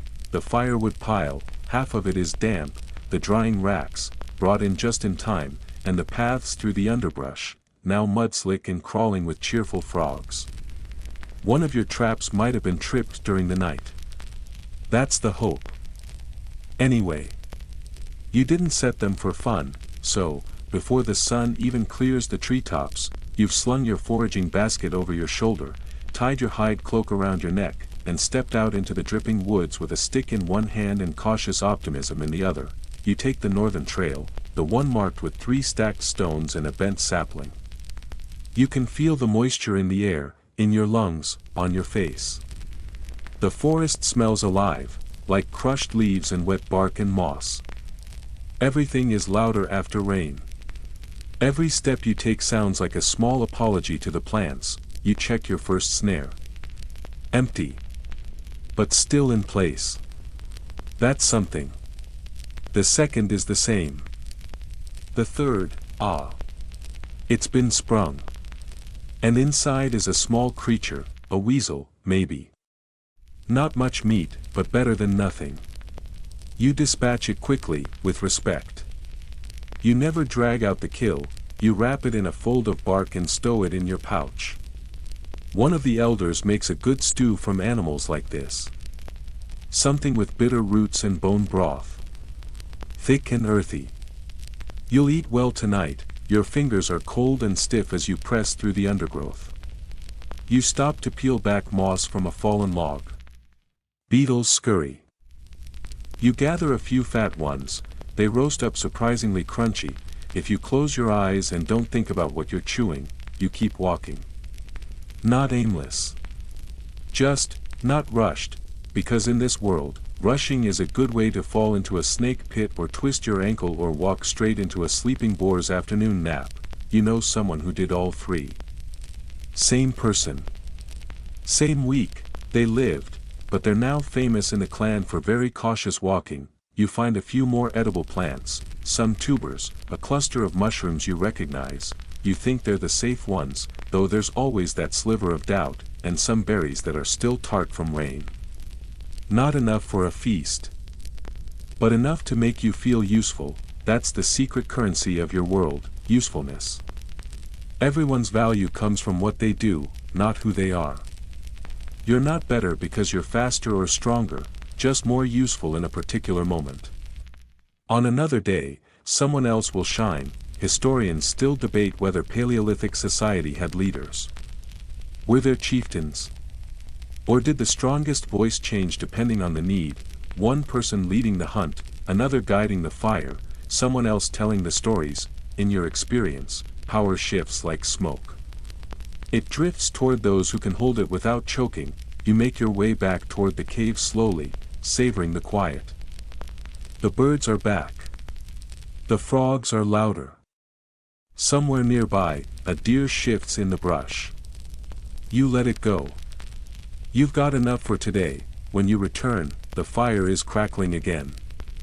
The smoke still hangs low from the humidity, curling against the stone ceiling in ghostly threads. You drop your catch beside the stew pot and stretch your arms until your shoulders pop. A child runs past you wearing a crown made of soggy leaves. You don't ask. You just nod solemnly as they declare themselves king of the rain. The cave is bustling with quiet energy. No shouting, no chaos. Just movement. One person is drying herbs near the fire. Another is plucking the feathers from a bird caught in a net yesterday. Someone's boiling bark to extract the sticky resin they'll use as glue later. You settle in next to the stew pot and begin cleaning your weasel. It's fiddly work. The bones are small, the meat clings tightly. But you've done this before. You make neat cuts. Peel back the skin. Set aside the organs for inspection. You're halfway through when someone plops down beside you with a grin and something wrapped in hide. You raise an eyebrow, they unwrap it like it's a treasure, and in a way, it is. It's a shell. Not food. Not a tool. Just a shell. Smooth, pinkish, with a perfect spiral. From the coast, maybe. Far from here, you take it gently, roll it between your fingers. It hums, slightly, when held to your ear. Or maybe that's just your blood moving. You wonder who first looked at a shell and thought, this is beautiful. Not edible. Not sharp. Not strong. But worth keeping. You hand it back. They nod. They're going to make it into a necklace, probably. Or maybe just hide it under their mat to touch on bad days. That's another thing your clan does well, keep strange little treasures. A shaped stone. A bird's skull. A feather so blue it hurts to look at. You don't hoard them. You don't trade them. You just have them. Historians still puzzle over small objects found in ancient campsites, items with no clear purpose. Were they charms? Toys? Offerings? Accidents? Maybe they were just human moments, carved into bone and carried through time. The stew finishes. You eat slowly. The meat is tender. The roots are soft.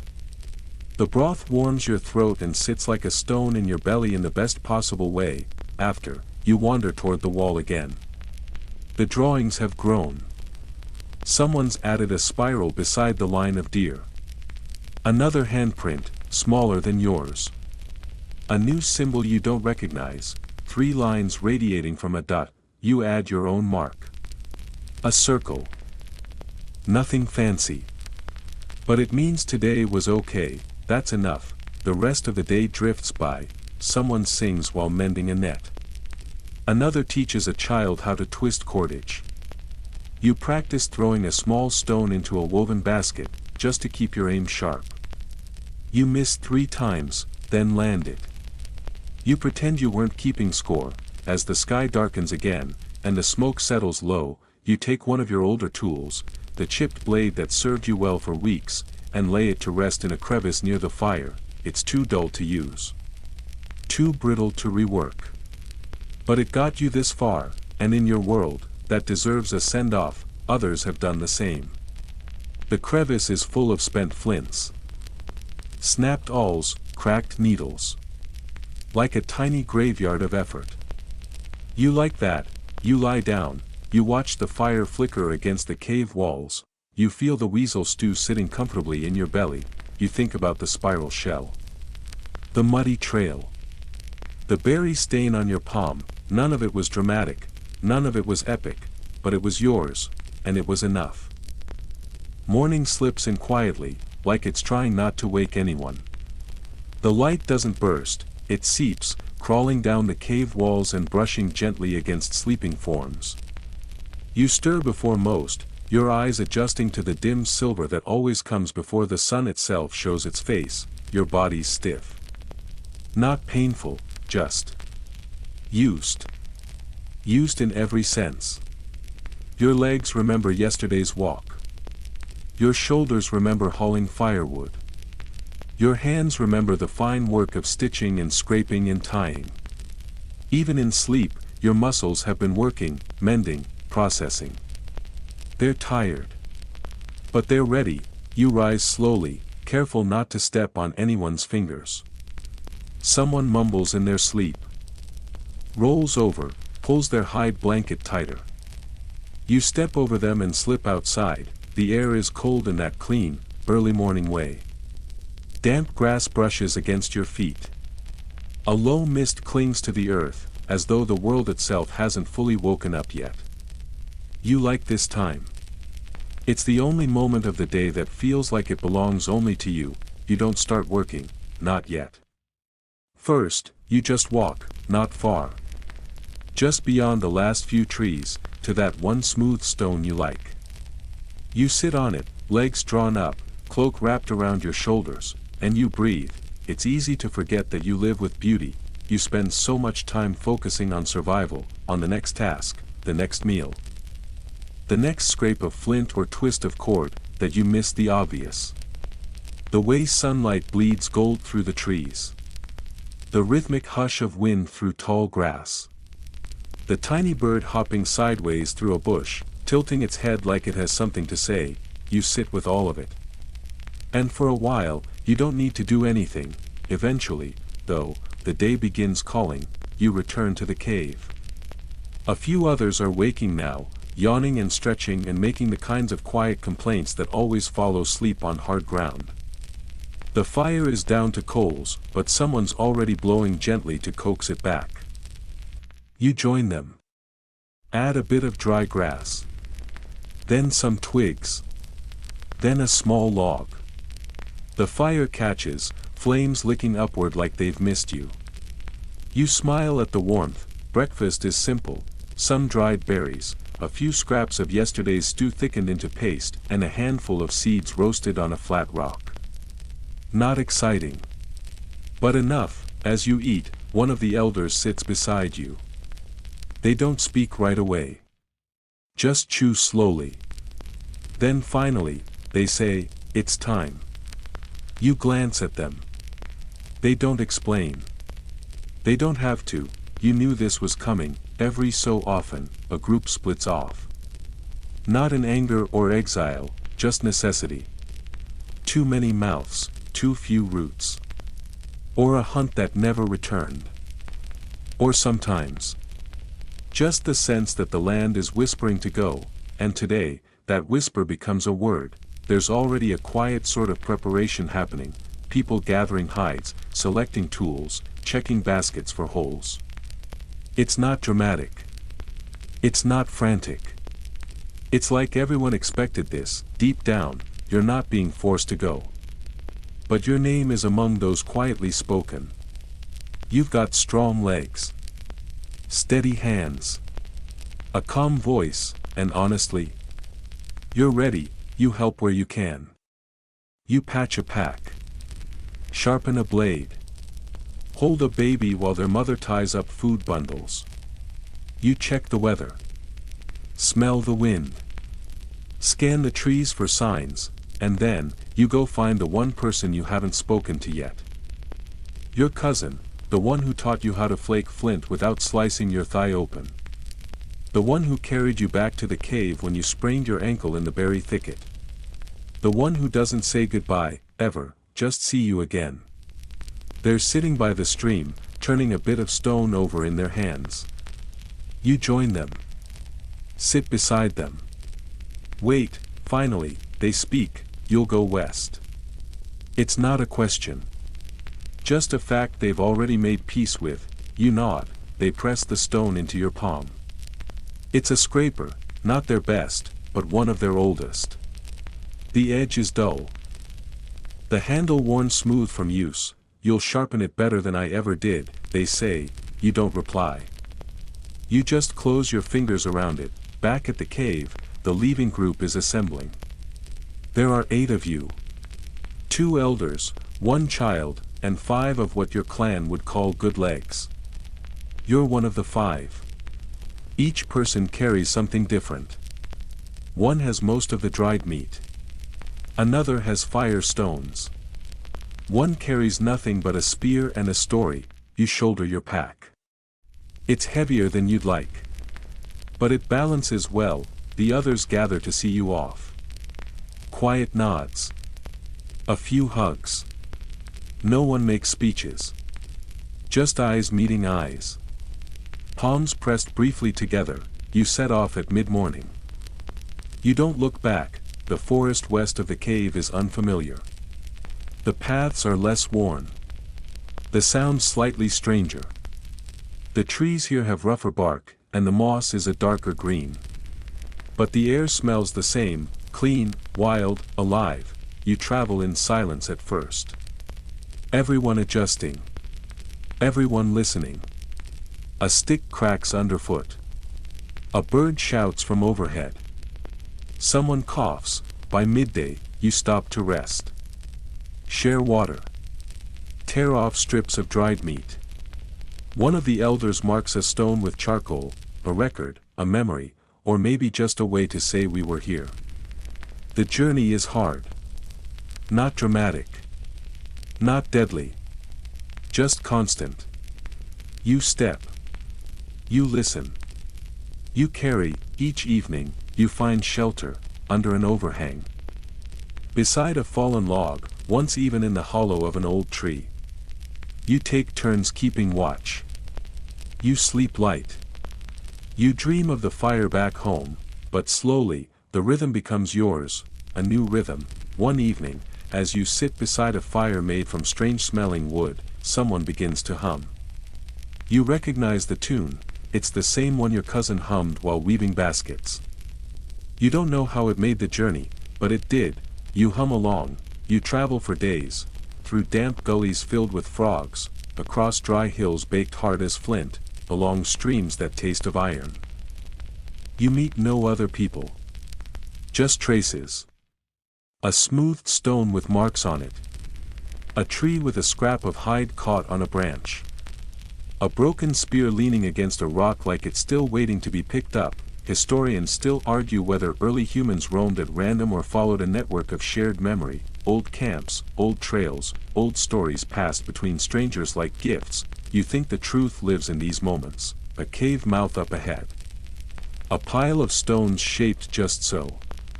A sense of someone else. You arrive at a valley after 8 days, green. Wide. Silent, no obvious predators. No recent fire. No signs of death. You look at the others. You all know, this will be home, for now. You set down your pack. Stretch your arms. Let the quiet fill you, then, you begin again. A fire pit is dug, stones are arranged, sleeping spots are claimed, a net is strung between trees. Even if no one's sure what lives in the stream yet, you don't build a home in one day, but you start it, and that's enough. That night, you lie on your back beneath an unfamiliar sky. The stars are different here. Just slightly. Shifted. It's not the same sliver of sky you grew up under. You find the old constellations anyway, stitching them together with imagination and instinct. You spot the 3 bright stars that always look like a hunter, even if no one ever agrees on which animal he's chasing. One of the elders says it's a deer. Someone else insists it's a bear. You always thought it looked like a dog, you whisper your version aloud, just to test how it sounds out here. The trees don't argue, the air is warm tonight, even gentle. No biting wind. No heavy clouds pressing down. You sleep deeper than you expected. Dreamless. The kind of sleep your body trusts. By morning, the camp already feels more solid. There's a pile of firewood where there wasn't one yesterday. A trail leading to the creek is already pressed into the earth from a dozen feet moving back and forth. The flat rock near the new fire has been claimed by the elder who sharpens spears. It's astonishing how fast new becomes normal. You go exploring with two others, not to hunt, not yet. Just to know, you map the valley in your mind. A slope to the east, covered in tall grass. A clutch of berry bushes near a boulder shaped like a crouching wolf. A fallen tree where mushrooms bloom thick and sweet-smelling. You snap off a few for later testing, then, deeper in the trees, you find something strange, a ring of stones, not natural. Not random. Arranged in a way that says someone was here. Not recently. There's no scent, no ash, no signs of warmth. Just the pattern, half buried in leaf litter. One of your companions kneels and presses their palm to the largest stone. Nothing happens, of course. But they close their eyes anyway, as if listening. You all know what this means. Others have been here, maybe not your people, exactly. But people like you. People with hands and tools and stories. Maybe they moved on. Maybe they didn't. You look around with fresh eyes now. Every tree feels watched. Every echo holds memory. Still, the valley is quiet, peaceful. You return to camp before dusk, pockets full of edible leaves and one small, round fruit that no one recognizes. The elder takes a cautious nibble, then waits 10 minutes before declaring it safe. Sweet, too, the child devours too. The night is spent talking in low voices, not quite whispering, but close. You sit with your legs drawn up, cloak around your shoulders, and listen to the kind of conversation that only happens in new places. Where will we put the meat rack? Do we build a windbreak? Will the water rise if the river floods? You don't have answers yet, but you will. Tomorrow will bring another layer of habit, another stone moved, another knot tied, and with each small choice, the new becomes familiar. The land doesn't welcome you with fanfare or danger. It just allows you to stay. You fall asleep again near the fire, the warmth brushing your cheek like a hand, and for the first time in many nights, you don't dream of the old cave, you dream of this one, the one you're building from ash and habit and human breath, the one that isn't just a shelter, but a beginning. The valley settles into you faster than you expect. By the end of the first week, you no longer wake up disoriented. You no longer reach for a fire that isn't in the usual place, or pause before turning left to fetch water. Your feet have already memorized the slope of the hill near the creek. The moss under your bed smells familiar now, like damp memory and crushed pine. You're not just visiting this place. You're beginning to belong to it. Your new routine isn't so different from the old one, though everything feels just a little off-center, like someone took your life and tilted it a few degrees. You rise early, you stretch your limbs and warm your hands over the fire pit, which you helped dig, shape, and line with the same stones you hauled one by one from the riverside. They're rough and warm now, blackened with soot. They're yours. Breakfast is dried berries, again. The meat from the last small catch ran out 2 days ago, and the elder with the sharpest eyes hasn't spotted fresh tracks since. The child in your group complained at first, but today they chew quietly. Hunger teaches faster than scolding ever could. You're part of the food team now, that's what people have started calling it, anyway. The team part is a joke, borrowed from a storyteller's tale about spirits who assigned jobs like a council of goats. But the name stuck. You and 2 others spend your mornings foraging, trapping, and scouting for anything that might make the evening meal feel less like desperation and more like choice. Today, you head northeast. You're not alone. One of the others joins you, soft-spoken, sharp-eyed, a quiet presence who hums while walking and never seems surprised by anything. You like that about them. They carry a basket slung behind their back and a short spear more for probing bushes than protection. The terrain rises quickly. You pass through a grove of tall trees whose trunks are marked with long, vertical scratches, bear marks, maybe, or just an overzealous deer antler. You avoid the deeper shadows. The air here is cool and smells like damp bark. Your companion spots the first mushrooms. You pause to test them. Touch, smell, a tiny scrape with your knife to check the juice. Safe. Earthy. Nutty. A welcome change from berries. Next, you find a burrow, not deep. Just a soft depression in the ground, ringed with broken leaves and claw marks. Could be rabbit. Could be something worse. You don't reach in. Instead, you mark the spot with 3 small stones and move on. Maybe later. Maybe not. Around midday, you find a tree with split bark, and underneath it, a surprise, nuts, old, slightly soft from the recent rains, but still edible. You gather a handful, then another. Enough to share. Enough to smile about. This is what success feels like in your world, a bag of nuts. A basket of mushrooms. A belly not quite empty. You head back earlier than usual, satisfied. Back at camp, the others are already active. One person has caught a fish, not a large one, but sleek and silver, and fresh. Another is boiling water with mint leaves, just to make the air smell a little better. And someone's building something. You squint at the stack of branches, bound with twine, angled against the slope, a drying rack, they say, before you even ask. For meat we don't have yet. You laugh. That's the right kind of optimism. Dinner is better than most. Mushroom stew, crushed nuts, a bit of fish shared in careful pieces. You eat with your fingers, wiping the juice on your wrist when it runs down too fast. It tastes like effort.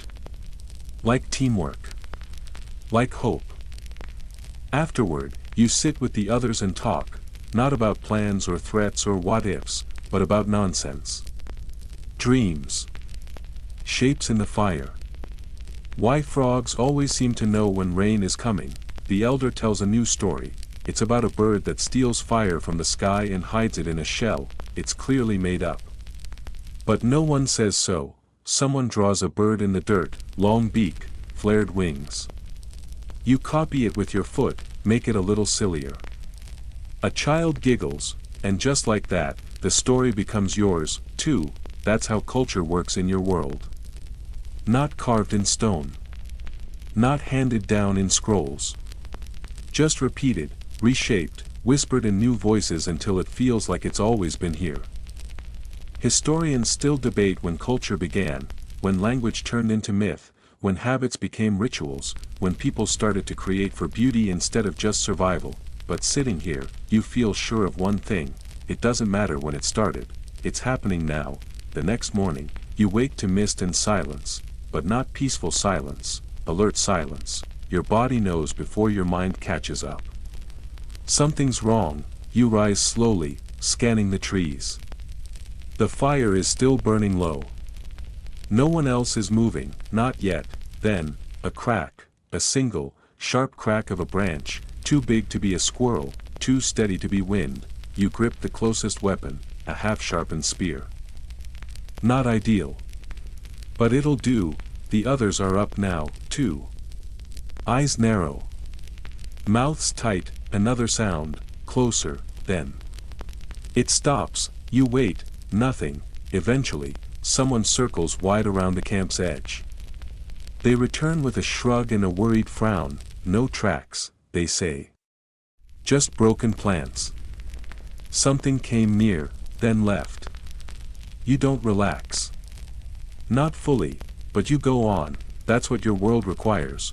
Forward momentum even in the presence of fear. the next few days are tense. Everyone works a little harder, sleeps a little lighter. But nothing happens. No second visit. No shadow in the trees.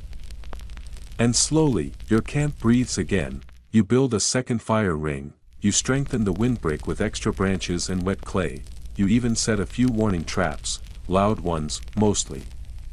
Not meant to hurt, just to buy time. One night, you wake to the sound of someone humming nearby, not for comfort, they're working, you sit up.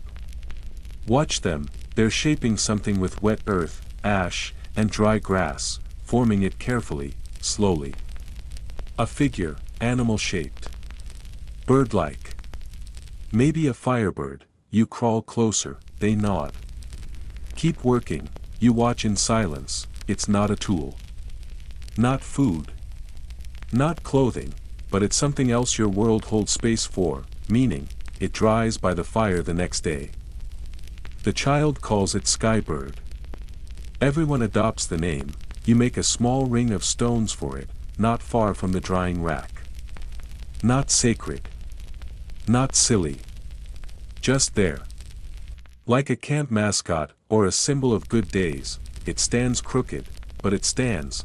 By the end of your second week in the valley, you feel something settle in your chest. Not pride, exactly. Not safety, something quieter, rhythm. Your steps follow familiar paths, your tools have specific places, your hands move with practiced ease, and you notice yourself noticing things, not just the obvious, like when the fire needs more fuel, or who's limping slightly after a fall, but smaller things, like how one person always looks to the east before they speak. As if the trees give them courage, or how the steam from boiling bark always smells different when it catches on early morning fog. You are not just surviving, you're paying attention. That, more than anything, means you've arrived. The valley doesn't just hold you, it hears you, and that's enough. The next morning, you wake with a strange calm already in your chest. It isn't exciting. Not quite. It's not fear either. It's something like readiness. Like the air itself has slowed down just enough for you to notice how full it is, of scent, of promise, of birdsong that sounds too complex to be random. You step outside the shelter and stretch your arms until your joints pop gently. The sun is rising behind a low line of trees. Golden light spills into the valley like it belongs here, and today, you believe it does. You walk the familiar loop, check the snares, inspect the drying rack, feel the weight of the mushroom baskets. Everything is in order. When you kneel by the stream to fill your gourd, you see something flash in the water, silver, small, darting. A fish. Then another, not the kind you've caught before. These are faster. Slimmer, bright as polished stone. You sit and watch them for a moment, unmoving, then you smile. Something new. Later, you share the sighting with the others. Someone makes a note in the dirt with a stick, a quick sketch of a fish shape beside a little arrow pointing north. It will wash away by tomorrow. But the memory will stay, and it feels good to share that kind of useless news. Not vital. Not urgent. Just interesting. Just human. That night, you gather again near the fire. You eat well. You laugh louder. The skybird sculpture sits quietly in its ring of stones, lit up from behind by flickering flame. You find yourself wondering what someone might think of it if they found it 1,000 years from now. Would they think it was a god? A talisman? A forgotten toy? Historians would argue, but you would know, it was a moment, a mark of time, a little joke, baked into mud and kept alive by memory, and that, in your world, is everything. By the third week, your footsteps no longer leave much of a mark. The trails you walk each morning are now well trodden. The soft plants along the edges have bent permanently under your toes. Even the animals, once shy and skittish, have started treating your movement as just another part of the landscape. Birds don't fly off unless you're especially loud. Squirrels glance your way with what could only be described as mild disapproval. Your scent is on everything now, stone, moss, tree bark. You are part of this place in the quiet, invisible way that only time can make possible, and so is the camp. What began as an uncertain scattering of tools and mats has become something organized. Not planned, exactly, no one sat down and drew a map, but shaped, organically, by repetition. The food is always cooked near the same rock. The sleeping mats have a pattern. The child always hides behind the same stump when they want to jump out and surprise someone. It's all unspoken, but everyone understands. This is what a home looks like. Long before roofs and roads and fences, you and your foraging partner have developed a rhythm. One of you listens, the other watches. One sniffs the air, the other checks the ground. You swap tasks without needing to speak. It's not affection, not exactly, though it might grow into that someday. For now, it's trust. Today, you're venturing farther than usual. A dry spell has settled over the valley. The creek is lower, the berries more shriveled, and the traps haven't caught much of anything in days. The group voted, again, not with words, but with glances and gestures, and it's time to widen the search. You take a new path, heading south. The land changes subtly as you walk. The trees grow thinner. The light grows brighter. The air smells of dry grass and sun-warmed stone. After an hour, you crest a low ridge and stop in your tracks. There's a clearing. Not just a break in the trees, but a proper opening, a wide, flat meadow ringed by low hills, scattered with wildflowers and white stones that look like teeth sticking out of the earth. It's quiet, but not dead. Just waiting. You kneel, press your palm to the ground. It's warm. Soft. Fertile. Your companion crouches beside you and begins turning over stones. Under one, they find grubs, fat, wriggling, pale. Not your first choice, but good protein. You work in silence for a while, collecting what you can. Roots. A few edible leaves. One large beetle that you pretend to be braver about than you really are. Then, at the edge of the clearing, you find something strange, a stone. Shaped into a circle, it's not natural. You know that instantly. The edges are too clean. The inside is too smooth. Someone made this. You call your companion over. They crouch, frown, run their fingers over the surface. What is it? You ask. They shake their head. You both sit down beside it, staring. There are no markings. No decoration. Just the shape. Maybe it was once part of a tool. Or a symbol. Or a game. Or something you can't even imagine. Historians still argue about objects like this, isolated finds in ancient clearings, shaped stones with no clear purpose. Were they ritual items? Toys? Accidental art? You don't know, but it feels important, somehow. It feels left behind on purpose. You wrap it in bark and carry it home. That evening, everyone gathers to examine it. The elder turns it over in their hands, then hands it to the child. The child immediately sticks their thumb through the center and declares it a finger crown. You all laugh. The tension breaks. Still, the stone ring is placed carefully near the fire, beside the skybird sculpture. It doesn't have a name yet. It doesn't need one, it just is. The days stretch out. You hunt less now and gather more. The heat is too much for long pursuits, and the animals know how to hide.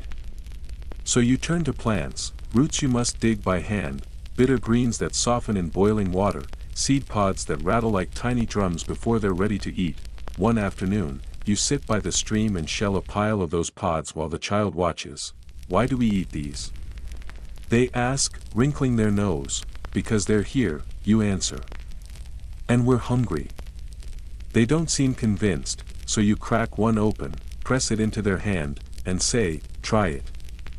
They do. They chew. They make a face, you grin. Still better than beetles. They nod solemnly. It becomes a new joke, better than beetles. The phrase is muttered every time a dish turns out bland or gritty or not quite satisfying. It becomes a measure, a low bar. But also a shared comfort, because not everything in your world has to be perfect. Sometimes better than Beatles is good enough. One night, a storm rolls in, not loud, not violent, just steady. Rain patters on the leaves above your shelter, soaking into the earth, seeping into the fabric of your clothing, cooling the air until your teeth chatter slightly. You huddle together, the fire sputters but holds. You eat roasted roots and drink boiled water laced with mint. And when the wind howls outside, someone starts singing, low, rhythmic, wordless, you all join in. The child adds a beat by thumping two stones together. One of the elders harmonizes in a cracked, ancient way that makes you shiver. You don't know what the song means, it doesn't matter, it carries you through the night. By morning, the storm has passed, and the world smells clean, the forest is glittering with water. Droplets hang from every leaf, every web, every branch. Mist rises from the creek in slow curls, and your breath joins it, white and warm. You begin again. More snare repairs. More scraping. More sorting, and as you work, you notice something, a groove worn into the stone where you always sharpen your tools, a patch of dirt where feet have carved a shallow path to the stream, a spot near the fire where the bark has peeled back, revealing the smooth wood beneath, touched so many times, it shines. You haven't just settled in, you've left a mark, you've changed the valley, just as it's changed you. And one evening, as you watch the sun dip behind the hills, your companion says something softly, this place is ours now. And it is, not because you claimed it, not because you named it, but because you stayed long enough to care. Because your footprints have sunk deep enough into the earth that even rain won't wash them away, not for a long time, and maybe, if someone else passes through here centuries from now, they'll see the skybird, or the stone ring, or the smoothed bark near the fire, and they'll wonder who you were, and maybe they'll hum your song without knowing why. That thought lingers with you for days. You find yourself walking slower, noticing things more. The way moss reclaims footprints if left undisturbed for 3 days, or how the fish in the stream jump a little higher right before dusk. You wonder what signs you're leaving behind, what pieces of your life might outlast your body. Your breath, even your name. One afternoon, while digging for roots near the edge of the clearing, you find an old bone tool, not yours. Not recent. It's worn, dark with age, almost soft from centuries underground. A needle, maybe. Or a pin. You bring it back in your palm, open like an offering, everyone crowds around. It's simple. Elegant in a plain sort of way. A curve. A point. A groove down one side. The elder cradles it for a long moment, then speaks quietly. Someone worked hard on this. A long time ago. You all nod, no one asks who it belonged to, you just clean it, oil it with a smear of animal fat, and place it on the small shelf of flat stones you've begun using for the good things, the skybird, the ringed stone, the polished shell from someone's pouch. You don't call it an altar, but it becomes something close, not sacred. Just, remembered, that night, before sleep, someone says aloud, they were here before us. And you whisper back, and now we're here, too. You fall asleep with the image of your own hands, flaking stone, weaving cord, smoothing bark. Not grand acts. Not stories for future legends. Just motion. Pattern. Care, and in your dream, someone much farther ahead, someone with clean hands and strange clothes, holds one of your tools and wonders what your life was like, and they get it half wrong, and half right, and that's enough. The wind changes, not in a dramatic, story-breaking way. There's no sudden storm, no crack of thunder, no trees bending like frightened dancers. Just a subtle shift in temperature, a dryness in the air, and the smell of distance. You notice it first when you wake, before your eyes open, before your limbs stretch. Something feels different in the valley. Lighter, sharper. Like the land itself is exhaling. By the time you finished your morning tasks, checking traps, sorting seeds, rinsing your face in the cold creek, everyone else has felt it too. The conversations are shorter. The movements more purposeful. Even the child seems to understand something's brewing, and then, around midday, the first sign arrives, a sound, faint, far off, like sticks breaking underfoot. Then a rhythm, soft, uneven. A beat. A pattern that doesn't belong to your camp. Your heart stirs before your thoughts do, your companion hears it too. They cock their head, squint toward the ridge, and without speaking, begin to move. You follow, you climb carefully, quiet feet, alert eyes. The ridge isn't steep, but it's exposed. You press your bodies low to the ground as you crest it, and there, at the edge of the southern hills, you see them, people, not many. 4, maybe 5. Distant, hunched under packs, moving cautiously.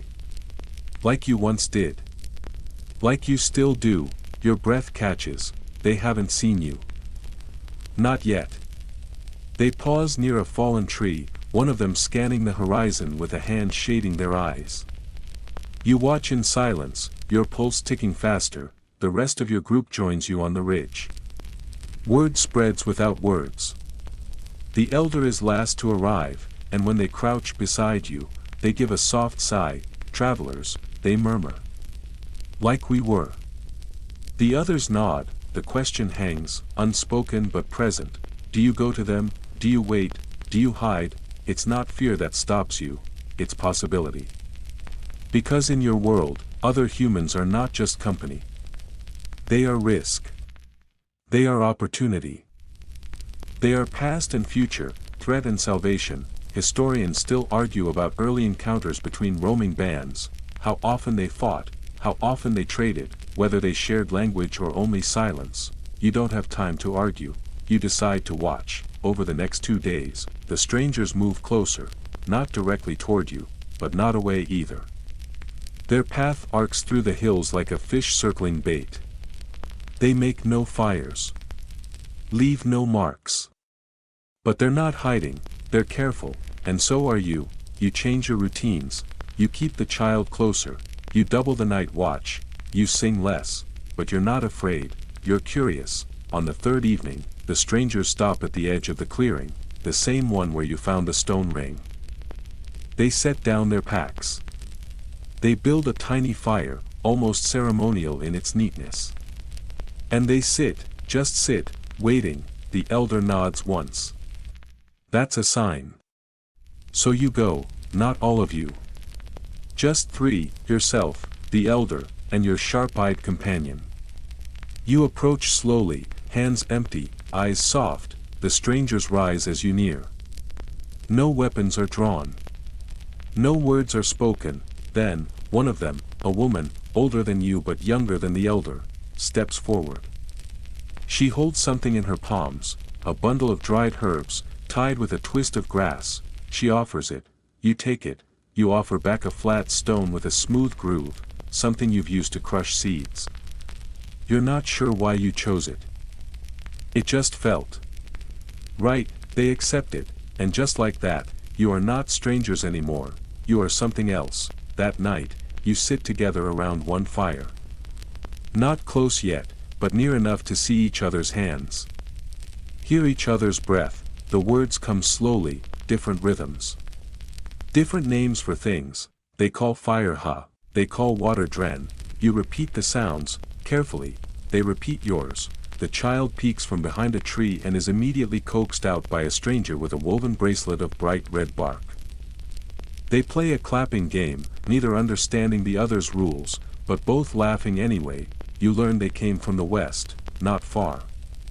2 valleys over. Their old camp had too little shade. Too many snakes. Not enough roots, so they moved, just like you did. You learn they've seen others. They describe a group farther south, near the bend of a wide river. A people who sing when they walk and carry tall spears with tips of gleaming black stone, obsidian, maybe. You trade stories. Not just information, but dreams. The firebird, the circle stone, the better than beetles stew. They share a tale about a cloud that sings to trees and a woman who turned into smoke after kissing a bear. Everyone agrees that's probably not true, but it feels true, and that's enough. Over the next week, the strangers remain. Not as guests. Not as settlers. Just as others who have found stillness for a while beside yours. You begin trading more than objects, you share weaving techniques. They show you how to twist grass into tighter cords. You teach them how to scrape hide with less effort, using the bone tool you found weeks ago. They show you a way to find tubers by looking for a certain leaf that curls in the heat. You show them how to catch fish by feeling the current through your toes. Small things, but important. The child learns their songs, you learn their silences. At night, 2 fires glow instead of 1, but the spaces between are smaller now, not merged. Not tangled. But respectfully close. One afternoon, you sit alone on a flat rock above the stream. You watch the sky move through the water, clouds dragging through reflection like hands in paint. The valley has changed, subtly. The air smells different with new people in it. The laughter has a new pitch. The rhythm of footsteps has shifted, but the trees remain. The stones are still warm at midday. And the skybird still watches from its circle. You're not sure what this new arrangement will become. Will they stay? Will you merge? Will you move on? You ask the elder one night. They poke the fire, shrug slightly, and say, maybe we're building something bigger than any of us know. You let that thought settle. Bigger than any of us know. The idea feels heavy and comforting at once, like a blanket woven from someone else's hands. By the end of the week, 2 of the strangers decide to move on.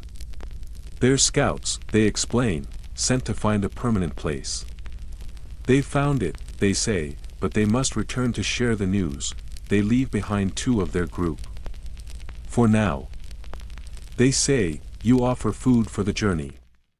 They offer a carved shell with a hole in the center. Not for trade, for memory.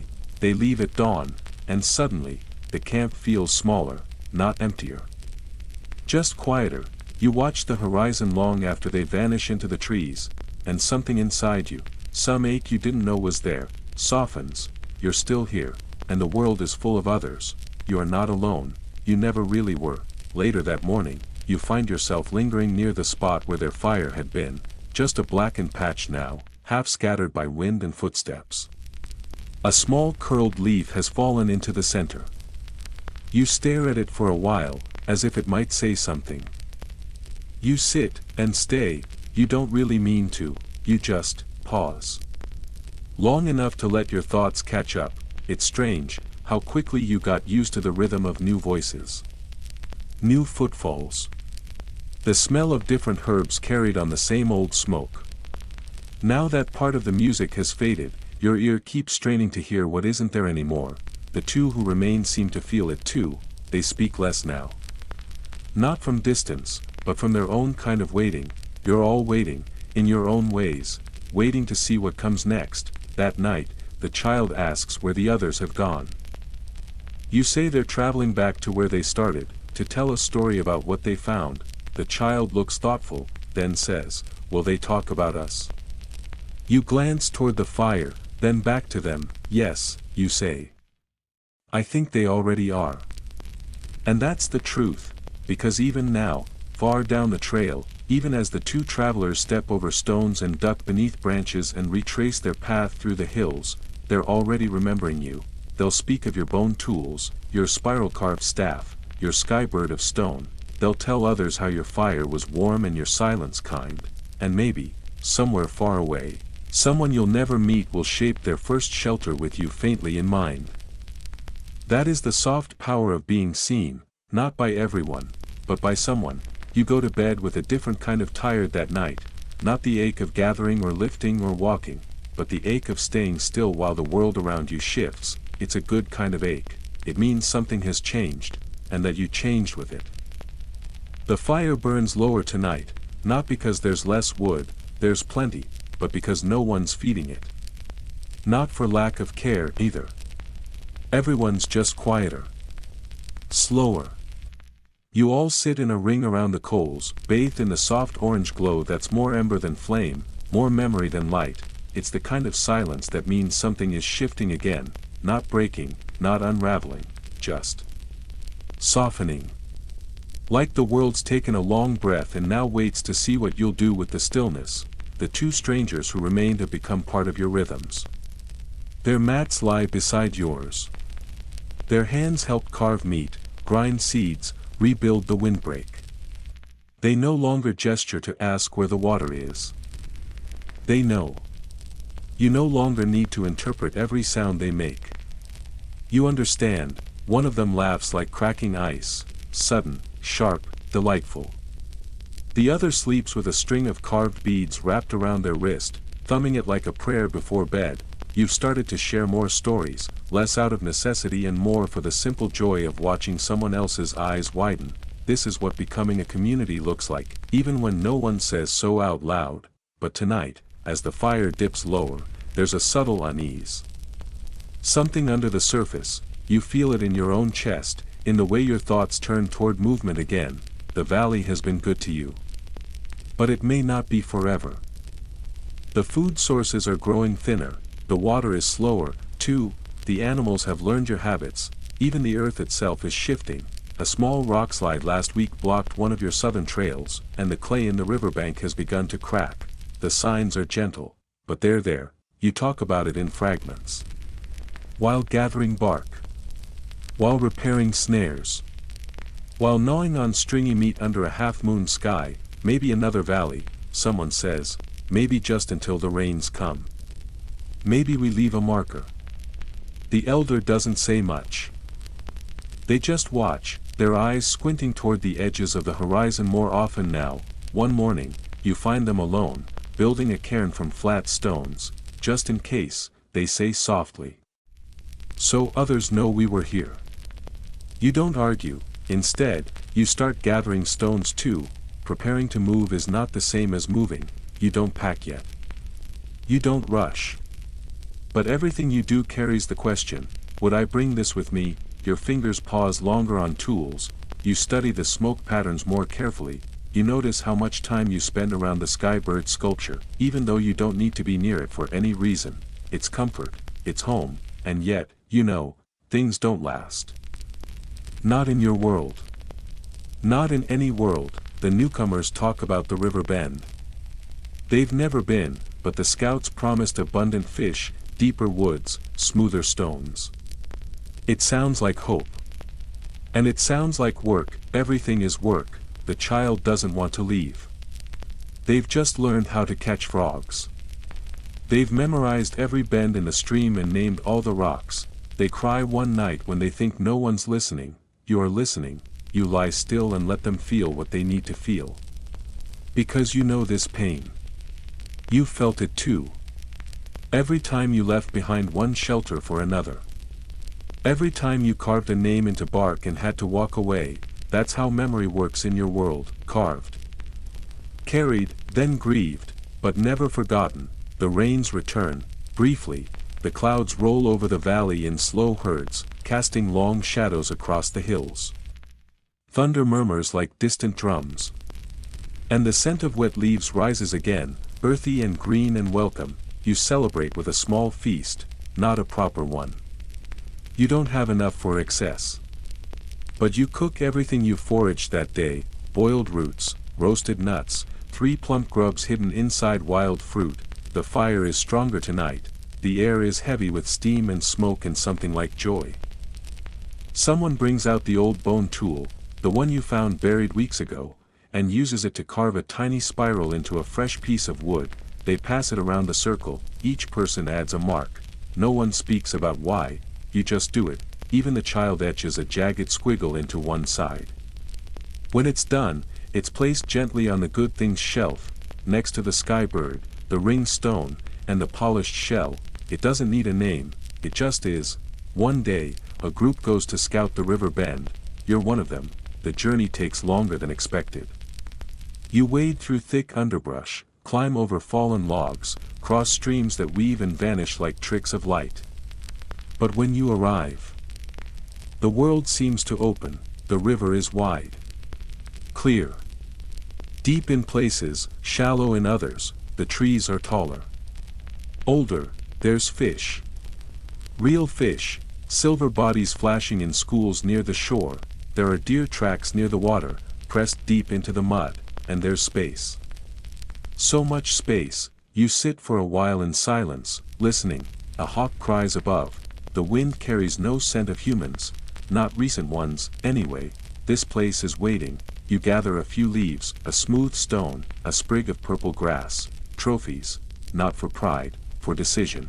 When you return to the valley, your hands full of river bend proof, everyone listens, even the child, you lay the objects on the ground and say just 2 words, it's good.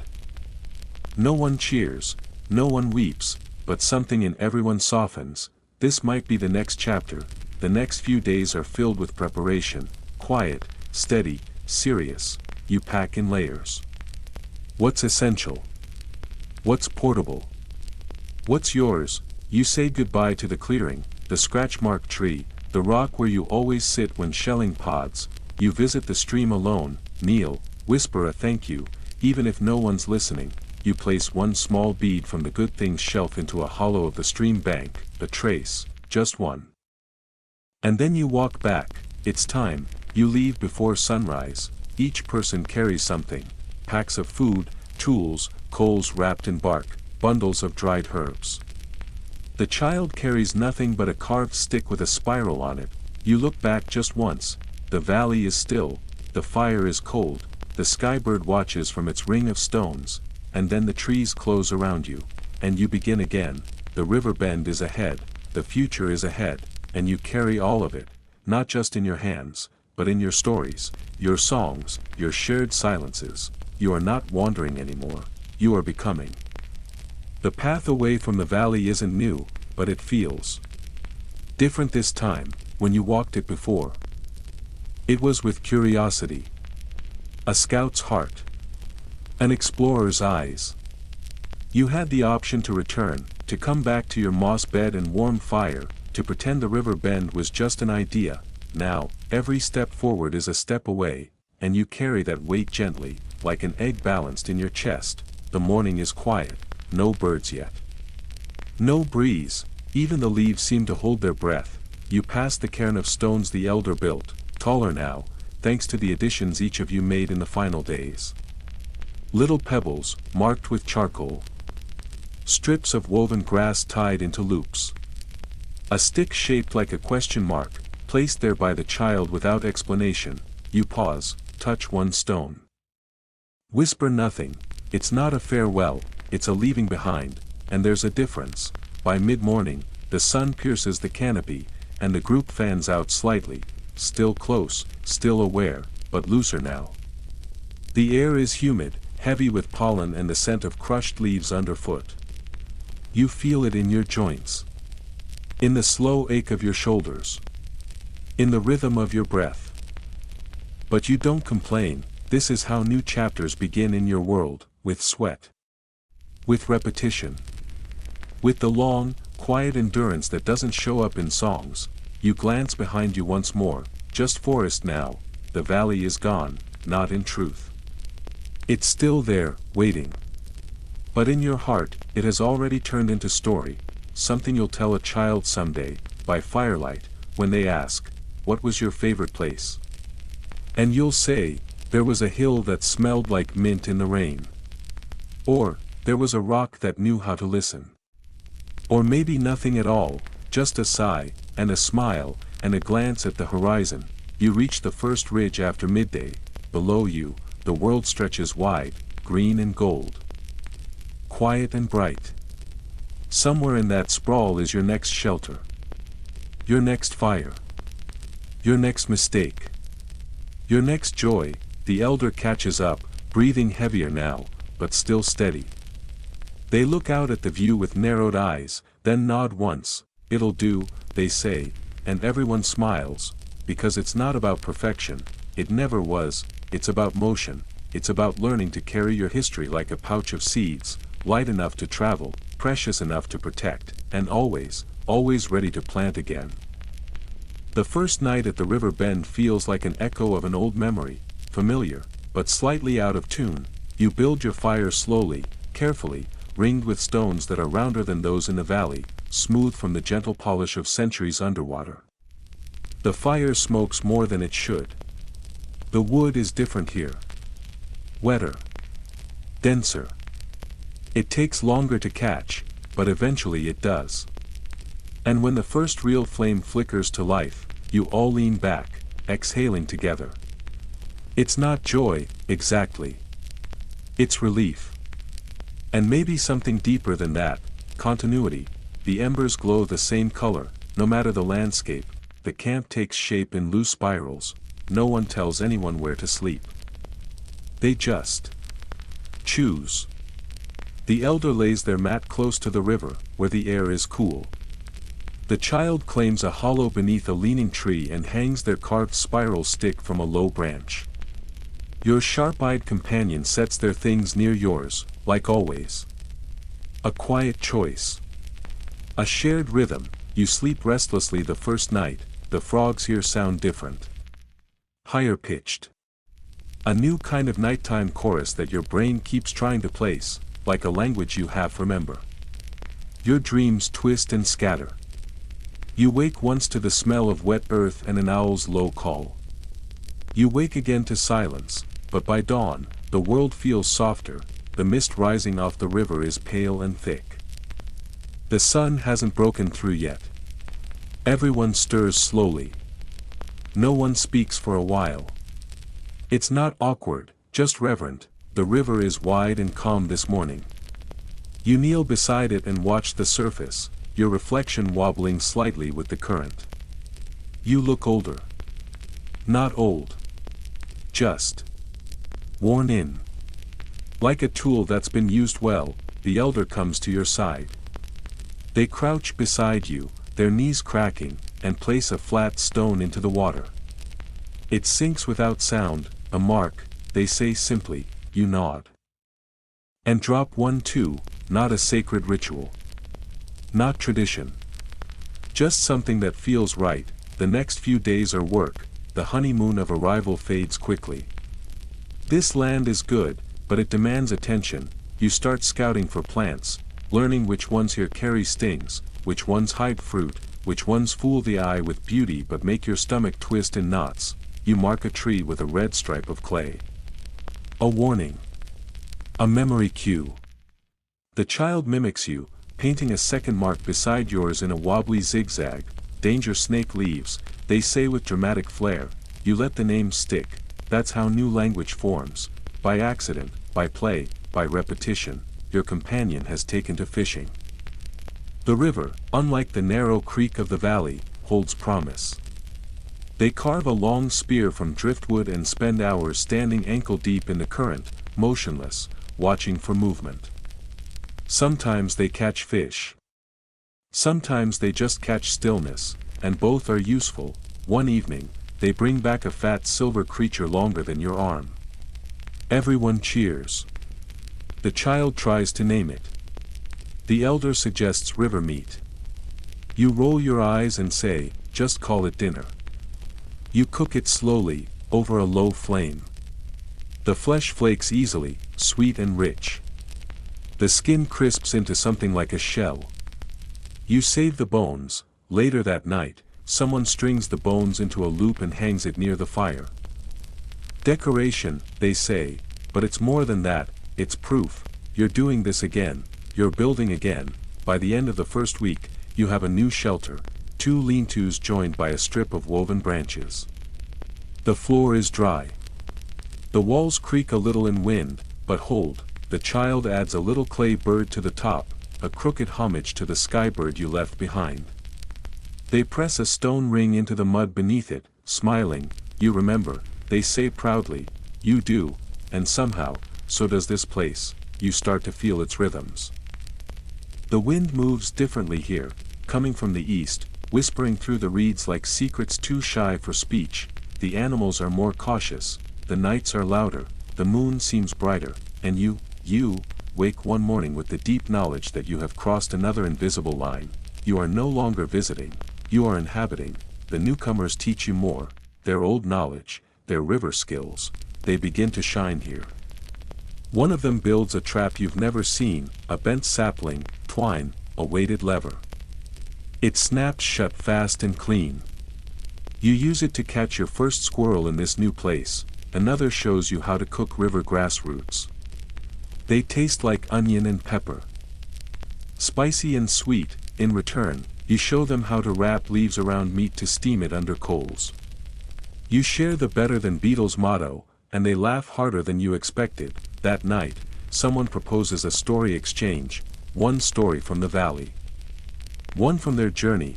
You go first. You tell the tale of the stone ring, found in a field of wildflowers, passed around the circle, and used as a finger crown by a child who refused to sleep without holding it. They follow with a story about a fox that stole firewood and left a feather in exchange each time. You all pretend to believe it, because belief isn't always about truth. Sometimes it's about joy, and laughter. And holding still long enough to remember the good parts. One morning, you wake to birdsong that feels like applause. The river sings beneath it. The trees sway gently. The sun peers through in long golden stripes, laying soft bars across your shoulders. You stretch. Stand. Breathe. Today is a day for creating, not survival, not gathering, not preparing, creating. You carve a pattern into the wall of your shelter, a spiral, then a star, then something that might be a fish or a bird, depending on who's looking. Your companion weaves a mat from dry reeds in a new shape, not square, not round, but a stretched loop like the curve of the river itself. The child stacks stones in a crooked tower and calls it a watchbird nest. The elder nods and adds a pebble to the top. Later that day, the tower collapses in the wind.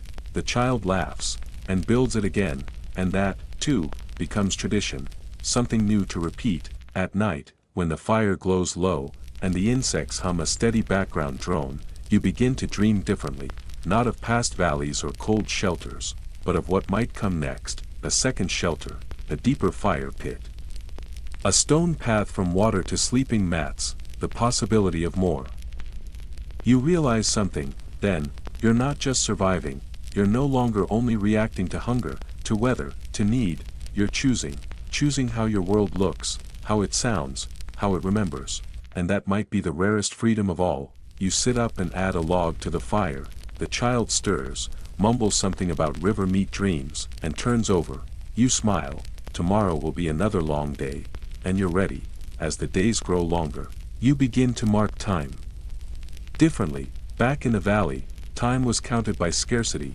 How long since rain, how many days a root patch could stretch, how quickly smoke thinned in wind. Here, it's marked by presence, how many reeds braided in a mat. How often the same bird visits the same branch at sunrise. How long the child can balance on one foot before toppling over in the dust. You find yourself touching things without needing to, running your fingers over the shelter wall just to feel the grooves, straightening a rock that doesn't need straightening, brushing sand from the steps you walk every day. It's not about perfection, it's about ownership, or maybe not even ownership, just participation. One afternoon, the elder carves something strange into the clay near the fire. It's not a face. Not quite a symbol, just lines, in a rhythm, one slash, then another. Then a curve. Then a pause. You ask what it means. They smile. Nothing, they say. Yet.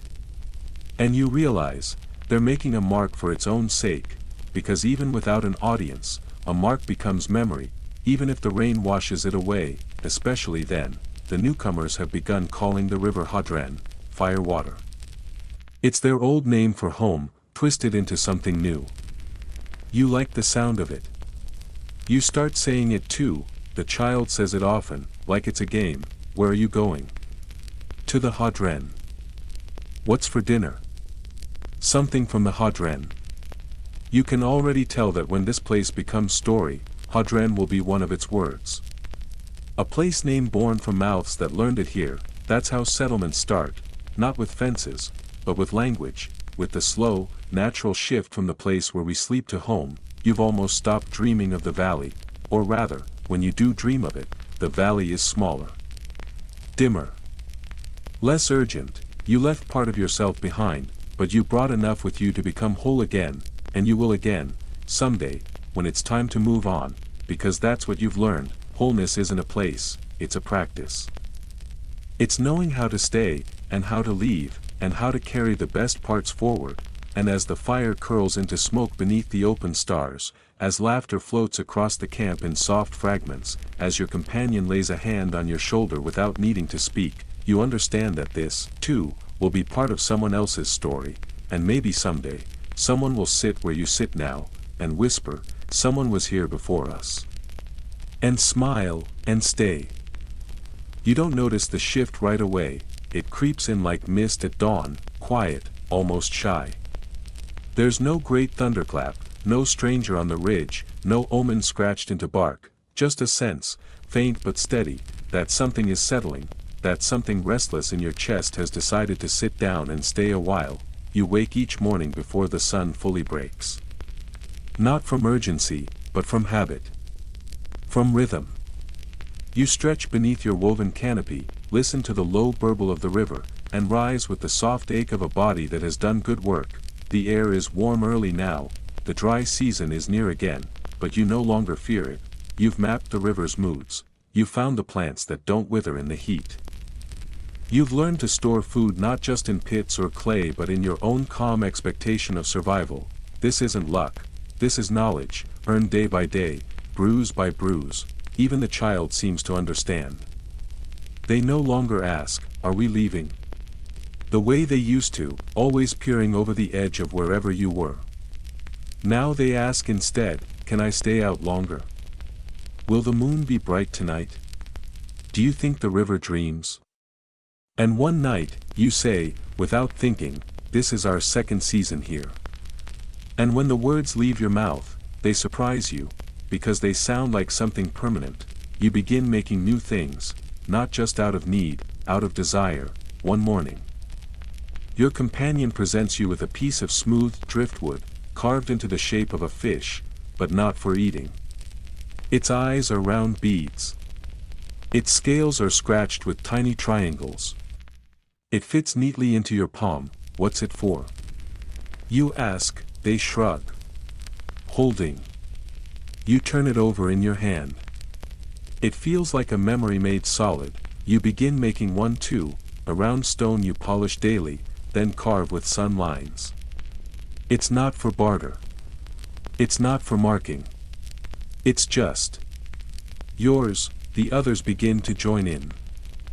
The child paints a mural in clay, a shaky drawing of the entire camp, with fires, mats, trees, and a giant bird that looks more like a lumpy owl than the skybird you once honored.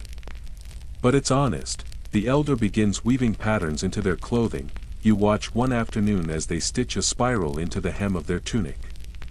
You ask what it means. Remembering how we got here, they say. That night, you start to see the camp differently, not as a pause, or a way station, or a lucky stop along a wandering road, but as a place, a real place, yours. You begin to track the stars, not out of superstition.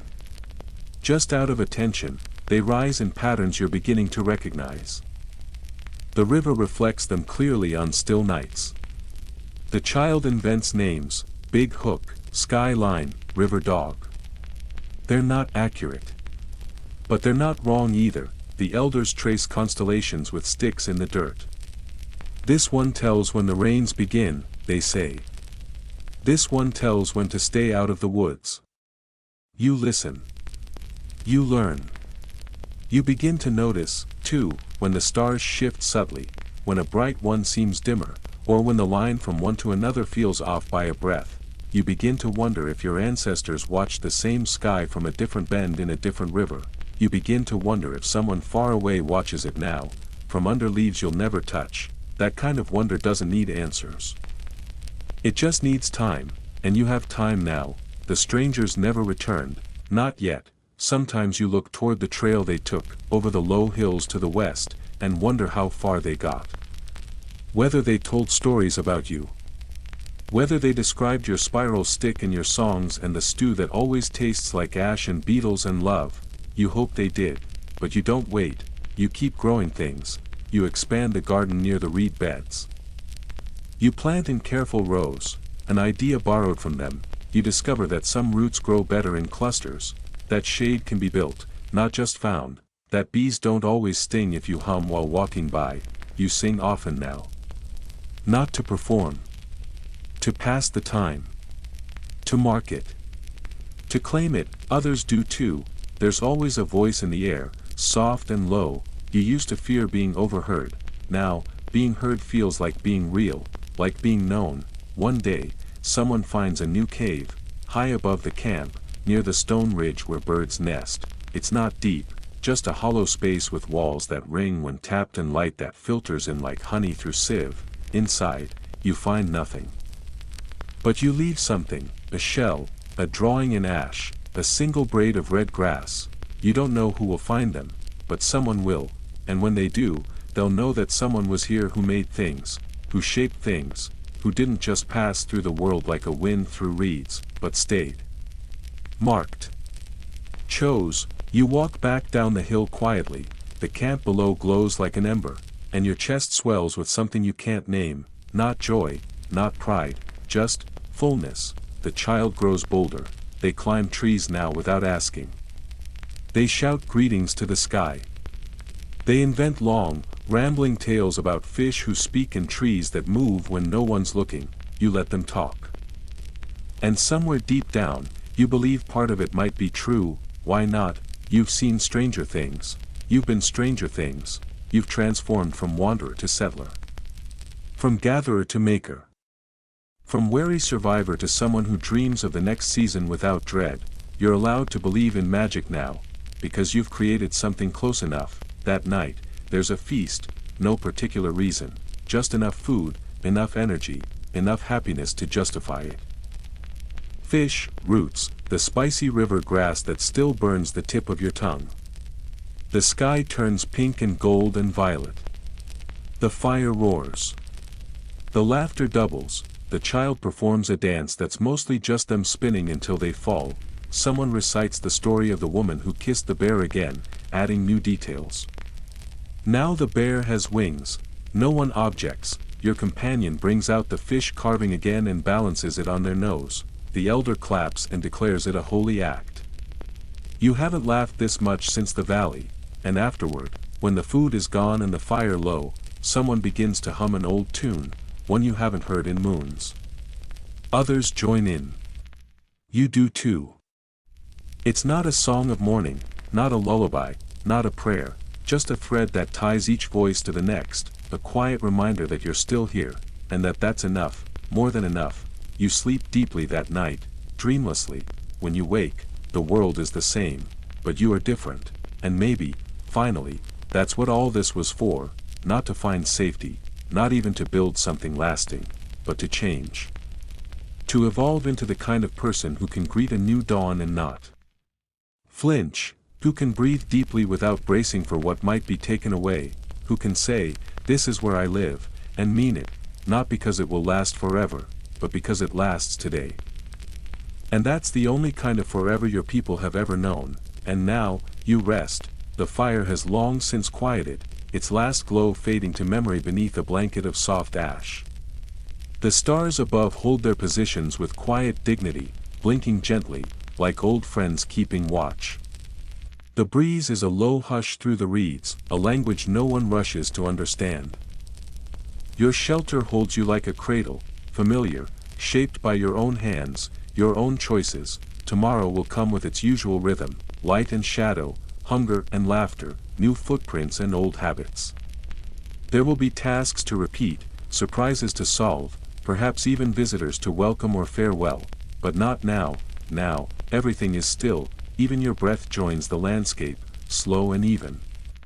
Even your thoughts loosen their grip, uncoiling like vines no longer searching for something to climb. The valley is behind you, the river is beside you, the sky is above you, and within you, there is peace. You've wandered, waited, watched, and wondered, and yet somehow, without even noticing, you've built a life worth waking to. So let the quiet hold you, let the dark become soft, let the stories you've heard mingle with your own, until they all fade gently into the warm folds of sleep. You are safe, you are remembered, you are enough. Sleep well, little traveler. The fire will still be warm when you wake, sweet dreams.